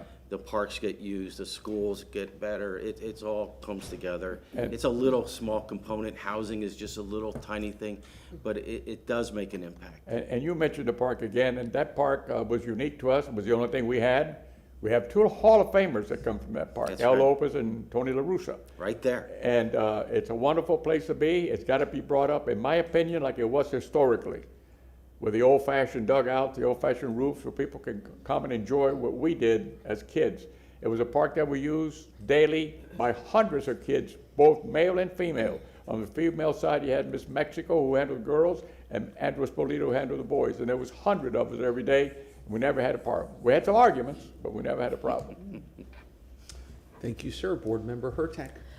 And I do just want to take this opportunity to reiterate, and we talked about this at our workshop a little bit, that I'm working with Ms. Parks on trying to find a spot where we can do some of this more affordable development, quad style, triplex, things like that. So I'm working behind the scenes with her, and when we have something, I will certainly bring it to this board, because it is so important to get some housing that can be affordable under 80%, and the only way to do that is density. So I want to thank Ms. Parks publicly for being willing to work with me on that, and I look forward to that, and thank you. And do we need to do any action today, I assume? Yeah, it's a motion to approve. Okay. The 1.2. We have a board member. I first heard of Maniscalco. I don't know if it was Miranda or Young. Who wants it? Makes no difference, as long as it gets done. Okay, there you go, Board Member Young. And let me say before, if I may, this is a very special area. I come here a lot. My late father, in 1960, when he and his family left Cuba, there's a house there that's still there that they lived in with other families. And so that's a place that's very special to my heart. And I know it's near where, as well, Academy Prep isn't far from there, and a lot of good institutions. So we have a motion by Board Member Maniscalco, seconded by Board Member Young. All in favor? Aye. Any opposed? Okay. Thank you, ma'am. Thank you, sir. Thank you. Okay, next we go in. So I'd like to remove item number 1 from the agenda. They've canceled, and yes, sir. The mayor was not able to make it from system. That's fine. Okay, so we have a motion, a second. All in favor? Aye. Any opposed? And my regrets for that, and thank you, Board Member Maniscalco, for trying to do that. You know, I don't know. We'll give it to Guido, and we'll give it to Lynn. There you go. Okay, but my sentiments, because that was a very nice effort. Okay, next we go to item number 5, the Jackson House. Good morning again, Cedric McCray, Tampa CRA Director. As you know, the Jackson House was within the FY23 budget, was approved for a budget line item for $1 million to assist with the rehab and renovation of the site. So we've invited Dr. Collins to come and present and provide an update. I know this project is very important to several of our board members and members of the community. So I'm going to ask Dr. Collins and/or Dr. Scott to come up, and if we could pull up the presentation. Yes, and how long do y'all think you need for the presentation? We shared 5 minutes, but okay, we'll do 7. There we go.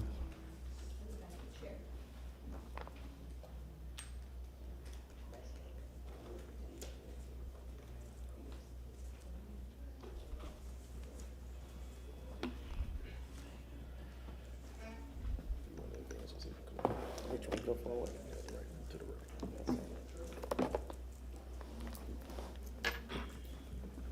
Ready? Oh, okay, you're ready. Still morning. Good morning. We have a board member in the audience, our second vice president, Pat Cruz. I want to acknowledge her. She does not want to come up. Of course, I'm Dr. Carolyn Collins, Chair for the Jackson House Board of Directors, and good morning. I'm Dr. Angela Scott, the Vice Chair of the Jackson House and the Chair of the RROC Committee. I'm going to go through this extremely fast because I know I have limited time. We did a longer one with the CAC. You all know this information, but for those in the community, we are thanking you for allowing us to come forth, and we're going to move fast, but if anyone want a copy of it, we will certainly make it available to them. And if I may, ma'am, do you all need more than 7 minutes? I'm glad to give you all whatever. I don't care. Do you all want 10? If it go over. Yeah, let's do 10. But- And if it goes over, I don't care, just so Okay. that we know what's going on. So yeah, let's do 10 if you don't mind, and yeah, please, take your Okay. time. You're good. And I'll try to keep it under 10. And I'm trying to, is it gonna come up here? I need to look up there. Okay. So restoring our history to inspire future generations. What you're gonna see in the first couple is just a brief kind of history of the Jackson House. I probably should have had my computer so my vision would be better, but it's okay. The 851 location of Zach, I'm not gonna read it verbatim. I'm assuming you have it at your fingertips as well, but it is one of the oldest homes. And I had a student from the University of South Florida who've been trying to come and do some work with us on our internship. And she said to me, do you realize that we looked through this and less than 2% of homes have been saved in the United States? And we thank you guys for what you're doing with the Jackson House. Don't ask me what her major was, as it was a new major. It had something to do with history, something to do with numbers, but she taught me something on that. And so I want to comment, I had the opportunity to talk with her. We are also right on the precipice of being 125 years old, and we thank you, the City Council, and everyone that have worked with us to make sure that this happened, because we will see the actions within a couple of months. I call it to get it completed. We are fortunate to have a marker. When the city and the mayor them did the markers, we were identified with the scrub, so we were number 1 and 2 in the markers. Can't remember where we are, but it's there, and it helps to validate the history of the Jackson House with many of the other things that you will see in here as well. And I'm not going to do this detail, but I wanted to make sure I went over it so you would see it. Our goals are significant to me in this presentation today, because the goals of the Jackson House is to preserve, to restore, to rebuild the Jackson House in downtown Tampa, to maintain that history that's there. And we also want to do it through the eyes of, so when we give you all these names, the historic Jackson House, someone who like to say it's going to be a cultural center, it's going to be a legacy, it's going to be a heritage, it's going to be a museum. What we're trying to do is go through the vision, the eyes, the view of Mr. Moses and Mrs. Sarah Jackson and all of those individuals, the descendants of the Robinson family. And I'll still take this time and pause to salute the most recent member that passed, and that was Miss Johnny. Very special lady to us from the last 10 years. When you look at the goals of what we saw with TCRA, your goals are so synonymous with what our goals are. You are looking at preservation, you're looking at culture, you're looking at historical heritage as well. So I think we are married together quite well. And so we appreciate this opportunity to be where we are today because of the support, the persistent support that you have given to the Jackson House, proud of the foundation, as well as over the last 10, almost 11 years to the foundation. I cannot believe I'm standing on solid ground and we're where we are today. Feel real good. Okay. Solidifying our status, we do have the 3, and I like to say sometimes 4, because with the city of Tampa and the county, we have our historic designation. And I want to give credence to Mrs. Sarah Robinson, who actually did this. She was the youngest daughter who actually kept the house up as well and ended up sleeping in that room and passing and transitioning away in the same room that she was born in. She was the one that wanted these, and the board didn't get these. She got these prior to her transcended, I call it. Before she transitioned, she was the one who acquired those. And this is the house almost in the worst shape that it could look. And it's bad. And you'll see a slide a little later to show you just how much. So what we're doing here today, We want to update you, we want to revise some things, we want to modify the budget. We want to educate you on the status of where we are now with the Jackson House. And as I indicated, this is where we were in the last quarter of 2025. That was a breach in the security of the house. And thank you, Councilman Carson. I appreciate those comments that you made. I saw them on the news when you told them, said, we're going to save this house, and whatever we need to do to help, we're going to help. If it means need to get them some more money. And once before earlier, you did say that as well here in this chamber at a meeting. And one of the staff members said, wait, let's not do that yet. Let's go back and see what it really takes because of cost, time, etc. And let's see what you have in your budget already that you made a commitment when you were going to make an offer. So in this presentation today, we want to say thank you in advance for everything you've done and what we're going to be asking you to do. But that breach was repaired, and it was repaired for safety. That was the only thing we could do working with the city team. We weren't trying to do any kind of rebuild, but we didn't want it to fall on any individual nor on the cars that are parked over on the side. And so we were allowed to do a minor repair. And we want to move forward quickly so we can pay for that repair. This is the first stabilization that we were able to do. That stabilization was done 2015 funds we received between 2015 and 2016 from the weekly game money we received from the Bennett Foundation because of the Lightning Games. And do know that the individual who did the stabilization, Mr. Ronnie Williams with Timewell Construction, actually did not take his last pay. He didn't get his last draw. He left that, and he said use that as a donation to make sure that this house is rebuilt. So about 4 years later, we went to find him and we said, do you want to be on our board? And it's one of the blessings that we've had to have a major contractor that's been sitting there with us, nurturing us for the last 5 years at least. And then we went back in about 2 or 3 years later. They went in to stabilize the upstairs floors so everybody could walk up there because we couldn't walk up there to see. And we were able to do that. We were able to mark items for artifacts. And all of those items with a collaboration we did with the Tampa Bay History Center was supposed to be placed in storage. Needless to say, we're still trying to find them now. We're doing a lot of work. We found some stuff, but we know it's not all of it. And we're working very closely with the new president and CEO and actually meeting with her later today as well.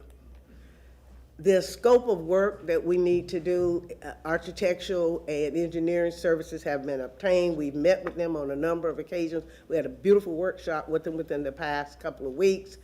We've got to do some deconstruction in order to go into reconstruction. The roof demolition must occur, roof reconstruction.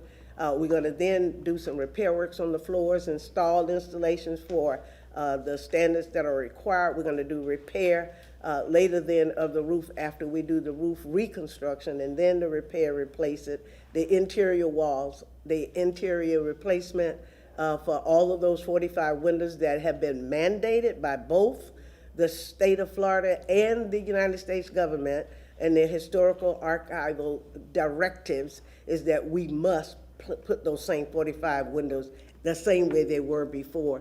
And we can't do the substitute windows that we had looked at about 4 or 5 years ago.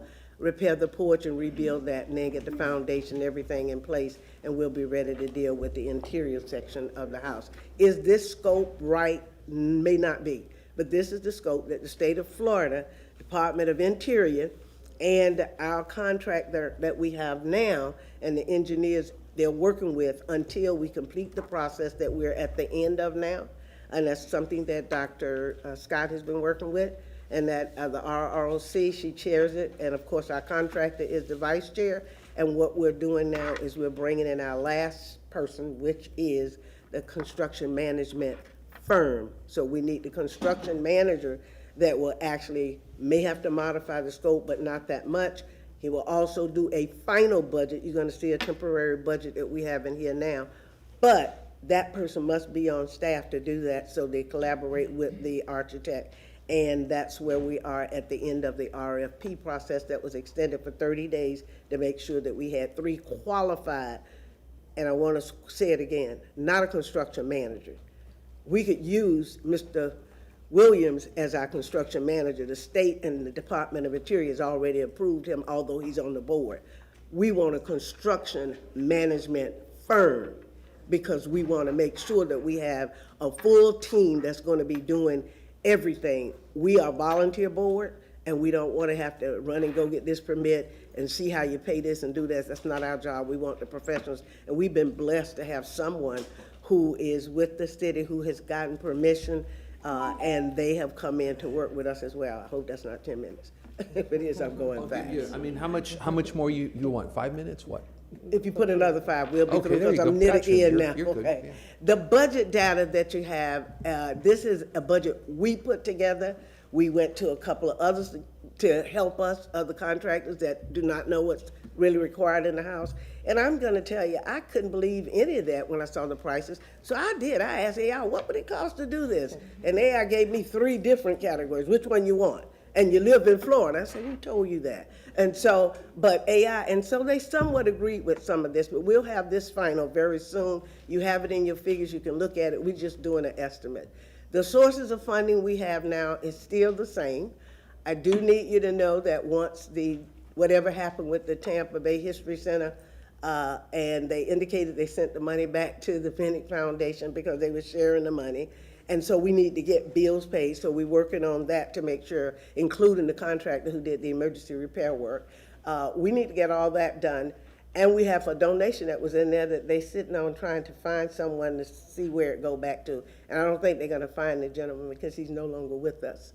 So we don't know what's the holdup, but that's what we're supposed to have for money. What you're gonna see on this slide, and I just put this in here for an idea, because it's gonna tell you why I'm gonna ask you something at the end of this beautiful presentation. Okay, if you look at it, what I've given you is the potential for us to lose money.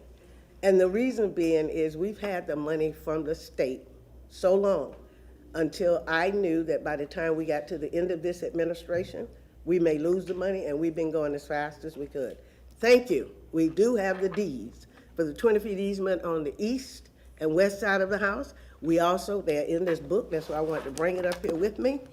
I also have the deeds for the rear. We've worked very closely with the city staff and everyone, so we have the deeds now, and we can move forward. The Cardis has done what they're going to do, and we are moving forward now, and I want to thank the city staff, the administrative staff, and the mayor and them for working with them, and your board as well. But we have what we need to move forward. We don't need to wait on anything else for codes, except we got to get the grounds in order to do the work within. We'll move forward, and their parties have indicated that they will work with us on that as well. But there's a possibility that if we don't spend that money within the next 3 to 6 months, we could conceivably lose some of the $1 million grant from the state. We will be able to apply again and get another $1 million, but this $1 million, which was special funds, will go away. And we know that for a fact. And so we're moving. Only $1 million, not the $500,000. The $500,000 will stay there. And we're really concerned about our money from the Vinnick Foundation because it was at Tampa History Center where the bills were being paid. It was transferred back to the Vinnick Center, and we're not getting no movement on that at all. And we're working now to do that. So if we lose that, those funds, we could conceivably lose $2 million. So if you saw that, you'll see where I'm kind of saying thank you for the $1 million that you've given us. The couple of million or more that you had indicated that you were going to give some couple of years ago, if we needed that money, we're asking now if we need to come back to you. If the new policy says in 5 years, we don't want to abate any policy, but if we can get the increase now, then we don't have to come back to you the 1st of next year or in October 1 of this year and say, now can you give us another $2, $3, $4 million, whatever it is once we get the final plan. So yes, we're thanking you and coming here today to present for the $1 million, but we're letting you know that we need to make sure that we have enough funds in the event that we lose that money, while we go out and do 2 things, fundraise and get additional grants. This is a look at what we're thinking. We'll be ready to start in June. We'll be completed the project in 2 years. 2 years is a long time, But when we gotta build a house exactly back like it was, the exterior has got to look like it except the back section, which you'll see in a minute, that is not a part of the historic designated section. These are all of just some of the next steps on things that we're saying must be done. And we have already moved over the hurdle for number one. I have the deeds in my hand. And number two, we're at the end of that. And so that bell rung just in time. This is one of the proposed drawings from the architect and engineering. It is the original ones that they did, and the ramp has moved off the side of the house. It may be some other minor changes, but we are here to thank you for helping us to move down this path in restoring history for future generations in downtown Tampa. Thank you. Thank you, ma'am. We appreciate y'all. Anybody want to say anything? Or did you? No? Anybody want to say anything? A board member Young or Carlson? Well, I would just say one thank you for the presentation. I recently, maybe about 2 or 3 years ago, I went to Denver, Colorado, and they have the Black American West Museum. And so when I think about one of the things that I always do when I travel, I like to go to the different, either museums or historic places in that state. And so I think this is just really important, just in, in terms of preserving history and being able to tell stories. People travel overseas specifically to go and see, places that have been there for 100, 200 years. So I think this is a really important project, and I really, really want to see it move forward. 2 years can be a long time, but it actually can be here before we know it, if we work and move diligently to really work and get it done. So thank you all just for, staying, steadfast and continuing to push to get this done. And I want to, whatever we can do to push it forward, I want to be able to do that. So thank you both. Thank you, ma'am. Board member Carlson and Miranda. Yeah, it's a great point about tourism. Over the Christmas holidays, I took my kids to Selma and Memphis and some other places, and the buildings that are there that you can hear the stories about, and the fights that people had, and the movements that were had. It's important to tell those stories, and I think it's important for people in Tampa to understand why the Jackson House exists in the first place. I've said many times it's not about who allegedly stayed there. It is about the proximity to Tampa Union Station, and that black people weren't allowed to stay in white hotels. And my kids know the Jackson House very well. There's a Dean Mitchell painting of it on my wall in my dining room. And so I will do everything I can to fight to make sure that we keep this. I appreciate you all giving us this update.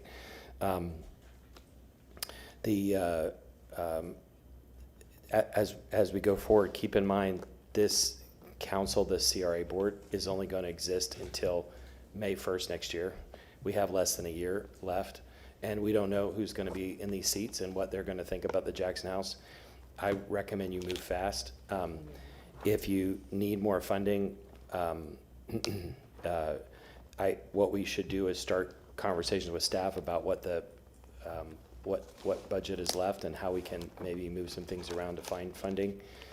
If the Vinnick Foundation backs out, I would just want to see a letter from them that they've decided not to continue, and then we can talk about that. My understanding in talking to the History Center is just that as they change directors, the old director wanted the new director to be able to focus on the History Center and not focus on other things. And so it was nothing against the Jackson House, and hopefully the money is sitting there somewhere. But if you all need more money, what I would suggest is that if there is money available, that we put timelines on it, because that's been the frustration of the community, that the community wants us to move forward more quickly. About once a week, somebody posts a picture and says, why hasn't the city done anything? We allocated this $1 million like 7 years ago. So we've been holding on, hoping that we could move things faster. So I'm committed to continue working with you. If you need more funding, I'm committed to sitting with staff with you, and if there's any help besides that you need in the community, I'm committed to doing that as well. And just a reminder, I think it was 2012, the first time I met with Willie Robinson, the city had ordered the the building torn down on the day that I met him. He showed me the letter, and I passed out a copy of that here. But I committed to him on that day. You all knew him better than I, but I committed to him on that day that I would help, and I always followed through my commitments. 14 years later, we're all still fighting. So, in memory of the people that have fought these battles, in memory of the Central Avenue community, which looked like it was like Ybor City, and there are only like 3 significant buildings left, and this is the most important one. I think we really need to make sure we save this. Thank you. Thank you, sir. Board Member Miranda. Thank you, Mr. Chairman. Thank you both very much. I know it takes a long time, and I know you went through ups and downs, valleys, negotiation, deals, land, everything that you can imaginable that was a crossway and hairs of getting things done. You've accomplished that already. And along with Mr. Carlson said, Councilman Carlson, I understand what the problem is, and it was something that just naturally happened in our conversation of getting things done. And this council, and I don't know if it started with this council or the one before, I'm not sure, but those things were done, and the house is certainly looks just like it is. The wood is gonna go be 100% of it, because there's not much of that wood that can be saved. But the feelings, what happened in history that we're counting on here, the house happens to be the building in which history was created and was written. And you and I can't change what happened back then. It certainly, hopefully, is getting much better, but even then, sometimes you have a little problem. All of us do. But with your leadership and your help, it will be accomplished, and it will be something that will be remembered for a long, long time. History is never forgotten. It's just rewritten in a different language. Thank you very much. Real quick, thank you very much for the update, and I have complete and total confidence in your leadership, and I know this will get done. And to echo Councilman Carlson, I'm here for you to support this endeavor because it's such an important, critical piece of Tampa history that needs to be saved and will be saved. And again, thank you for you and your entire board and all the people that you named and the people that came before that are getting this done. So I appreciate you very much. Thank you. Thank you. Anyone else? Yes, ma'am. Go ahead. I'll just echo everyone's thanks, because this has really been a long time coming, and congratulations. And I will echo what Board Member Carlson said. Start working with the CRA, with the manager now, because we're shoring up finances for FY27. Yes, and go ahead. Say one more please. thing. Yes, sir. Just along the lines of what my colleagues have said too. We have also gotten some criticism in the online comments where people say, hey, why are you wasting money on this? It's an old house, let it fall down. And as Board Member Young said, the stories of a community are what make it unique. That's what tourists come to hear about. That's what people in Tampa are proud of, to understand our stories and the people that worked hard in our community, and the story of Central Avenue, and also this piece of segregation connected to Tampa Union Station is too important not to tell. And so it's not about just saving one building or even saving one family's heritage. It's about saving the stories of Central Avenue and the important sacrifices and work that African American community had during that time. Thank you. And thank you, and I want to echo what everybody said. Just y'all are just, to say this is something you've put your heart into is quite the understatement. So thank you guys for that. It's been a long time coming. When Councilman Carlson mentioned Memphis and Selma, in talking about buildings that are just gone because of, or at risk of being gone because of things outside of people's hands. Gosh, it was a year ago, I went to Mississippi and Alabama, and I found the barn where Emmett Till was tortured and murdered. It's on private property. It was just sold for about $2 million to a foundation. Some folks, President Obama and others, were involved in that, but it was on private property. The store where Emmett Till whistled Miss Bryant is about to fall apart. It is. It's surrounded by vines. I actually went inside. It was kind of dumb of me, but whatever, but I went inside. It's interesting. It's owned, one of the jurors who acquitted Emmett Till's murderers, I think it was his family bought that property, and they haven't sold it to the state or the federal government, and it's just rotting. So again, there's times where things are, because of other issues out of your control, things happen like that, and we can't let that happen with the Jackson House. I think that's certainly, something that's important, and something that other folks said, which is maybe you may want to preemptively, I mean it, if we need to set aside in the next few months or whatever, $500,000, $1 million for this, because things may happen, and this is a priority. And I do have faith that the next council will support this. And if anybody on social media says, why are we spending money on this? Well, they're wrong, and they can go jump in a lake. You know what I mean? I think we all agree with that, so there you go. And Mr. McRae, did you want to say something, sir? Good morning again. In our research, this budgeted amount, that $1 million, was approved by the CRA board in FY23. We'd like to get a formal motion so that we can go ahead and create the funding agreement for the $1 million. Yes, anybody? Board Member Maniscalco, second by Board Member Hurtak. All in favor? Any opposed? Okay, thank you. Yes, sir, please. And then my second and last comment is that I just want to remind the board, we do have a application process that was approved by the board. So if there was any additional request, it would have to go through that formal process. Yes, sir. And staff has been working with Dr. Collins and Dr. Scott, so we will gladly assist them in that process. Yes, sir. Thank you, sir. We appreciate you. Y'all, anything else to say, or? I want to do two Please. things, if I might. Yes, ma'am, please. I want to say something at the end, but I want Dr. Scott to make a comment. Oh, yeah, please. Love to hear from Whatever. you. Go for it. She just want me to say how excited Oh, I am and your to be name, in if I this may, ma'am. space. And your name, if I may, ma'am, please. My name is Dr. Angela Scott. She Thank just you. want me to say how excited I am to be in this space, to see and hear the city council behind this project, the community. I'm with you. For those who are saying why we're fighting so hard for this history, jump in the lake, because this is important to our city, and I think it's going to be very important to our tourism, also for the Tampa Bay area as well. So I'm just excited to be here. Thanks so much. And I just wanted to close out by saying we did speak with the staff, and we do want to follow. I remember the words I said to them at my first presentation.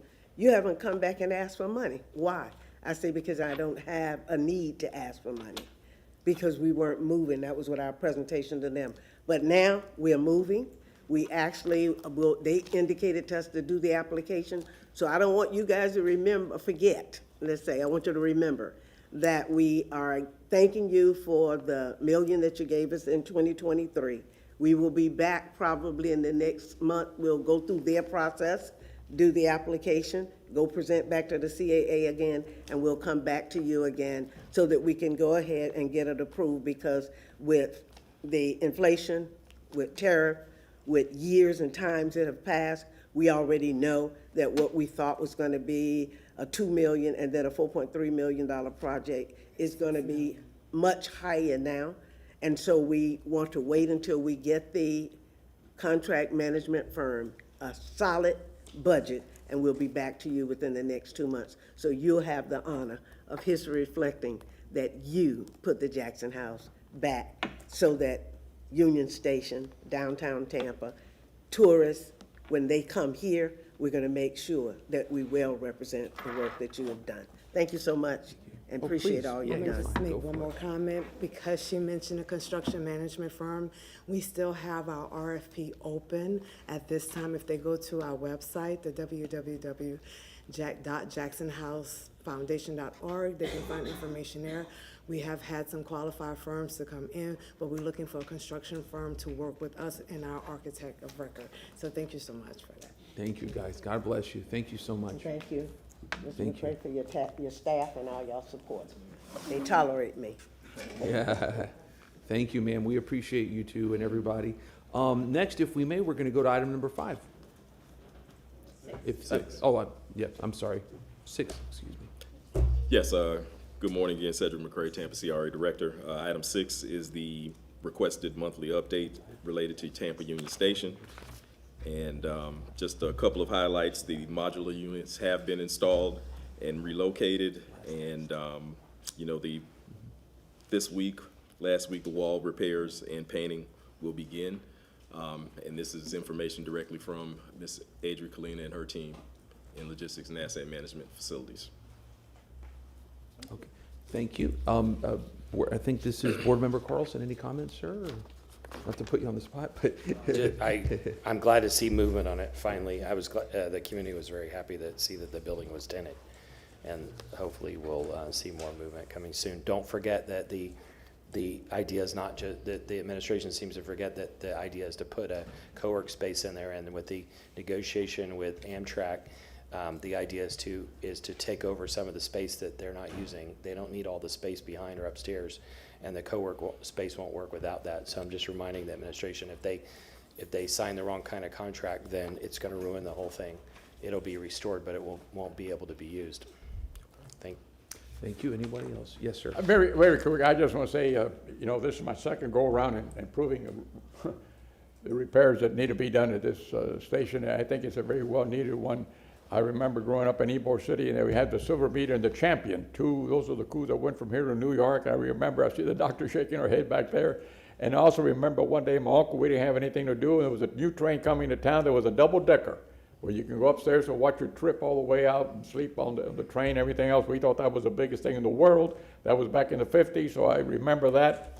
Thank God I'm only 45 years old, and I appreciate everything that's going on, and hope this is the last time I have to do the repairs in this building, make it look like it was before. Thank you very much. Yes, sir. Thank you very much, and I appreciate this. I know this is very close to the George Edgecombe Courthouse, and I know there's a lot of lawyers who would have numerous cases. I guess everybody appears virtual these days, but whatever. But, you know, you can go there and do some work and everything, so I think that's wonderful. So thank you, sir. And thank you for Councilman Carlson, who's been working on this for a while. Number 7, are we hearing anything on that, or I was? Yes. Okay, go So ahead, number 7 is related to the request and feasibility to separate the CRA website from the city's website, or create a specific website for the CRA. And during the briefings I shared with you or your legislative aides this week, related to some of the recommendations and what the potentially could cost, and there were options that were provided in working with Mr. Hayden with TNI. So, yes, Yeah, I think we should just, I don't know if I can do it now or later. I'd just like to make a motion to proceed with outsourcing. It was estimated to be $30,000 to get outside help. I know there was an outside firm that helped with this annual report. It's worth it to not be a burden on TNI and to get it through. And just, you know, I forgot the exact number. We're like a $100 million organization. If we were a corporation and we had subsidiaries, we would have had all this set up by now. So we need to be judicious with the taxpayer money, but having Tampa CRA email addresses and having a robust Tampa CRA website will help to reduce any confusion the public has about where we spend money and why. When people say, why are you doing X, Y, Z in another area and you're not repairing my potholes, it'll be easy to show that that it's coming from the Tampa CRA. So can I make a motion now? Of course, yes. I'd like to make a motion to proceed with the staff recommendation to outsource the website. We have a motion by Board Member Carlson, seconded by Board Member Maniscalco. Any discussion? Aye. Yes, ma'am. Go ahead. Where will we get the funding? I mean, I know it's only $30,000, but where will we repurpose that? So traditionally what we do, we will split the cost up once we have that amount across all the CRAs. Okay, and so I would just ask in Board Member Carlson's motion that he add to bring back a financial resolution for that. Okay, we have To bring back a financial, and to add to my motion to bring back a financial resolution for next meeting. We have a motion, we have a second by Board Member Carlson, second by Board Member Maniscalco, I believe it was. All in favor? Aye. Any opposed? Oh. The next meeting is what, May something? May. Oh, not enough time? If we could, June might be better, at least give us 60 days. We're gonna have to have some conversations with contract admin as well about that process to procure. Okay, June meeting. Okay, great. And now we go through required, have we done required approvals yet? No. Okay, if I may I have motion for required approvals? Second. Okay. We have a motion by Board Member Maniscalco. I believe is seconded, I heard by Board Member Miranda. All in favor? Aye. Any opposed? Okay. Go ahead. Anything else, or? No, I Oh. know there was, I heard there was some new business. Okay, yes, new business, Board Member Carlson, anything, sir? We can't talk about this privately, but I know the Rays have been talking to everybody. I've met with county commissioners and county staff and others, like probably you all have. One of my recommendations, again, I can't tell you all this privately, so I have to tell you publicly. One of my recommendations was to, out of all the CRA districts, hand back the Drew Park one to the county and let them make the decision. The county legal staff is saying it would take too long. The other thing is, remember when we tried to modify the border of the Ybor CRA, and we also tried to reduce the amount for the downtown CRA. If we cut it in half, that would be $20 million a year. Without raising taxes, we could move to fix potholes and stormwater problems and other things. I just wanted to throw those out. I don't know whether I'll vote for or against this yet, but if we're negotiating a CRA, we ought to make sure there's something in it for us. Apparently, the chief of staff has been working on it. I have not had any briefing from them on it. I did meet with the county administrator, who gave me a lot of good information, and so I would suggest that whether you're going to vote for it or not, we should ask for goodies for what Tampa needs. Thank you. And if I may ask, Councilman Carlson, are you talking about bringing back capping the downtown CRA and dedicating those funds? What I'm saying is that if the argument, sorry, I didn't finish my thought, the argument that the administration used against us asking for these other things in the other CR districts was that once we open up the interlocal agreement, it opens it up to a bunch of other things. If we're going to open the interlocal agreement, then we may as well ask for the things that we wanted that the administration pushed us not to ask for before. Another idea, which I didn't mention, is on Drew Park. If the people outside of this project feel like they're not going to benefit from the CRA, we could just move the boundary south and just put it around this property, or we could do the opposite and remove them from it. And so there are all different ideas. It depends on how we are able to negotiate as we go forward. Again, I'm not for or against it. I'm just saying that we need to look at our constituents and what our constituents need, and they need money for potholes, parks, and stormwater protection. Thank you, sir. No, and I just found that interesting. That's why I was asking.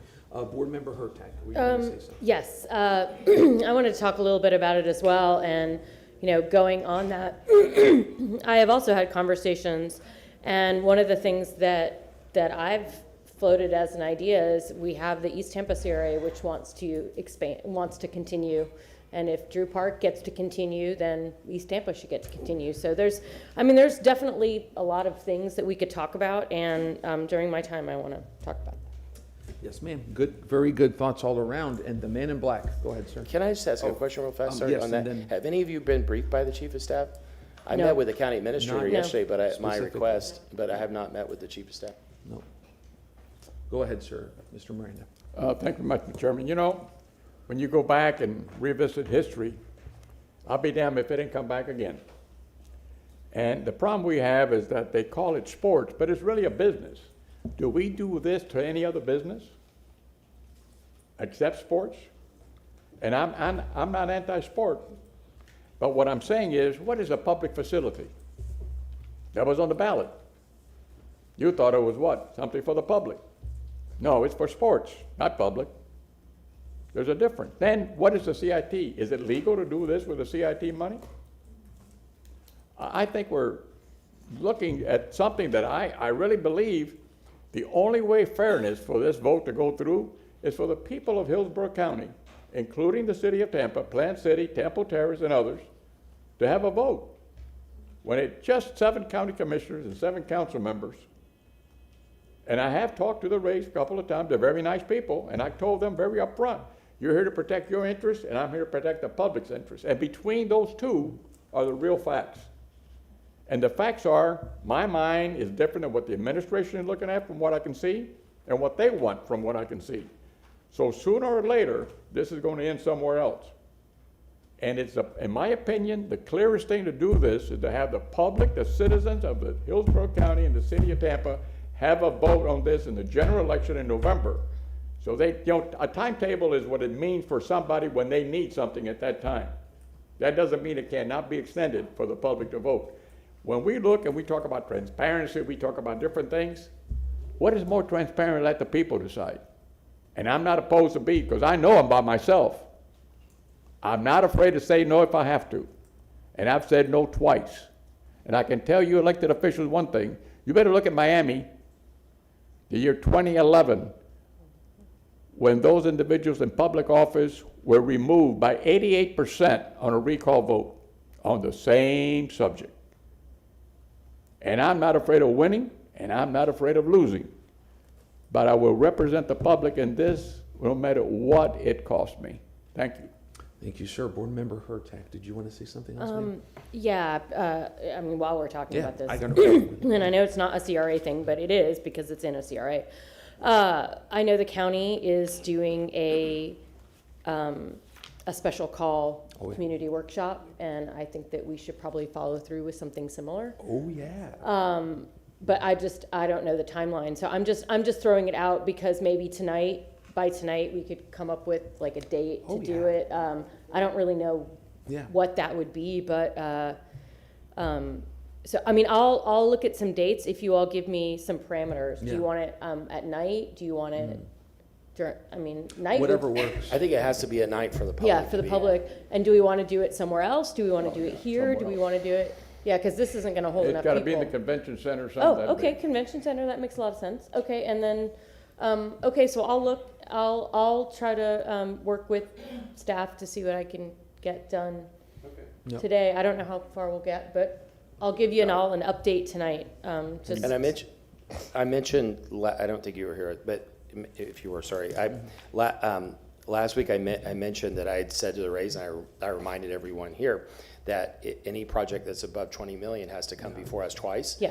And the question is if the memorandum of understanding is binding or not. I heard yesterday that it might not be binding, but still, I don't think we should get stuck with semantics. It still ideally should be heard twice. So if there's a rush timeline, we need to schedule the first hearing and then the second hearing in addition to any workshop. Agreed, and I think that, what's the saying, that, one person's emergency doesn't make it doesn't make it our emergency. So I'm willing to take as long as it takes to come to the right answer for the people of the city of Tampa.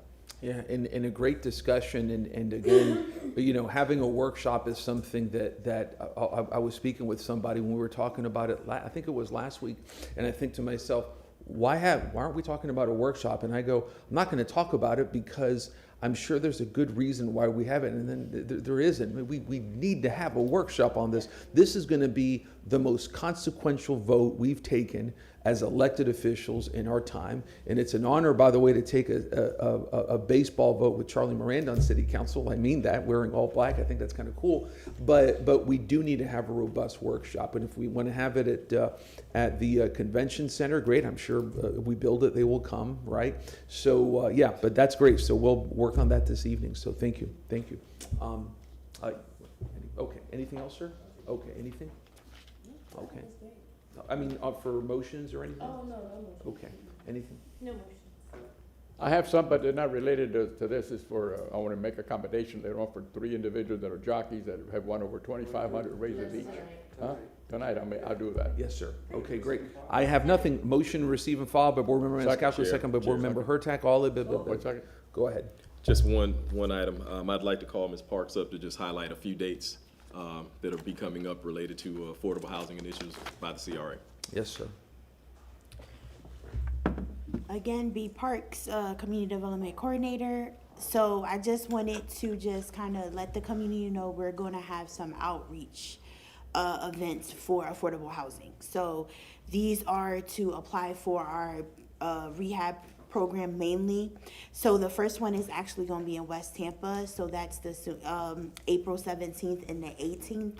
And I can send out flyers to your aides for that.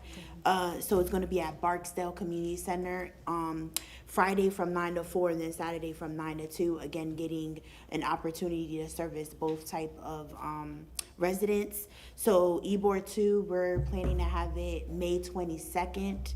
Ybor in general, May 22nd at the ECC in Ybor.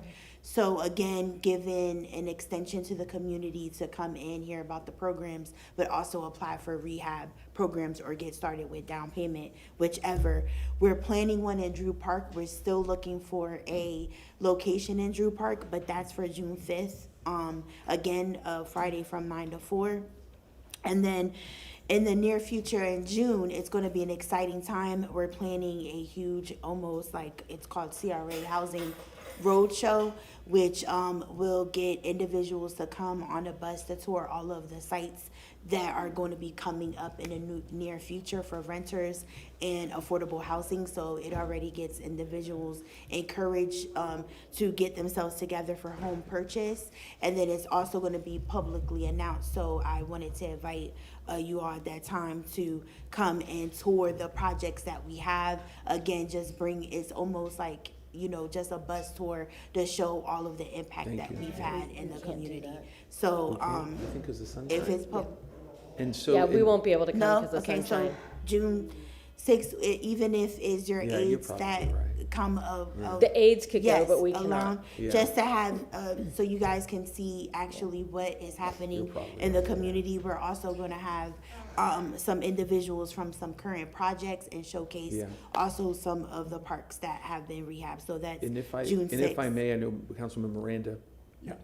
and then Board Member Hurd. If I may, you reminded me of something that maybe it's been out there and I haven't seen it, but I would like us in the CRA and the public in general to understand what a house costs and the 80, 20, all the way up to 120. Okay. And what are the total costs of the house, the land, the building, the insurance, the taxes, Wanna make a whatever motion? it takes, the complete cost of a house, the closing costs.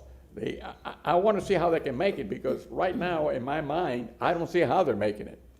Yeah. And this is just me talking to all of us. Yes. So I'd like to have that, if you can somehow, I don't know who's got all those numbers. Want to do a motion on it? Yeah, I'd like to make a Please, motion yes, that sir. that we Yeah. receive the breakdown on the different ranges of costs, the house, the land costs, the construction costs, all of it. So what those individuals that are looking for help have to pay to get in, and how in the world we're gonna, I'm trying to help out, because I can't imagine the shoes that they're in, how they're gonna make the payment. So I just need some clarification, but I wanted to make one more comment And if I about- may, wait, before if I may, Yeah. we have a motion, do we have a second? Second. Okay, we have a second. And really quick, because I know we're on a clock, but go ahead. And then Board Member Just Hurd. clarification on, because that's what I wanted to say. very wide. So Well, it's average, like what area, what are you looking for I'm specifically? looking for the cost of a house, no matter what range Okay. it is. How in the world are we saying it's affordable housing? Because in my mind, I could make it if I was in their shoes today. I'm being very sincere. I want to see what the cost is of a house, the land all put together, including taxes and insurance, because after that, we haven't never talked about taxes and insurance that I know of. That is part of the cost on an annual basis that they have to make the payment on. And I just got to see how in the world they're making it, because I really don't understand it, May I how they're recommend, making it. may I recommend choosing maybe 4 houses in different CRAs?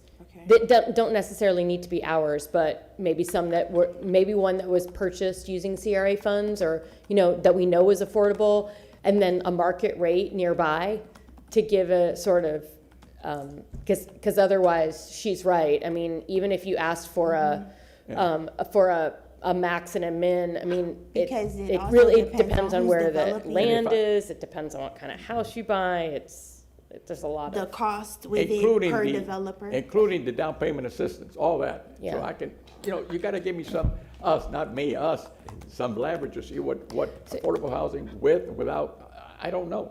And do you want this in June, or? Hey, whatever time, I say in 60 days, I want to give you, I know you all got a million things on Well, the I'm table. coming back in June. Okay, Yeah. June is fine. But, Go ahead, please. so I think that might work, maybe 3 or 4 Housing houses types. in the CRA or in the, Yes. the whole CRA, and then try the best we can to equal it out to, maybe talk to Domain, because they've done, we just approved help for domain in West Tampa, and now we're doing help for them in East Tampa. Maybe we could use them as a model for their regular price and their Sure. affordable price, just to get an idea. Sure. Okay. And we have a motion by Board Member Miranda, second, I believe, by Board Member Maniscalco. Any further discussion? If there being none, all in favor? Aye. Any opposed? Okay, anything else?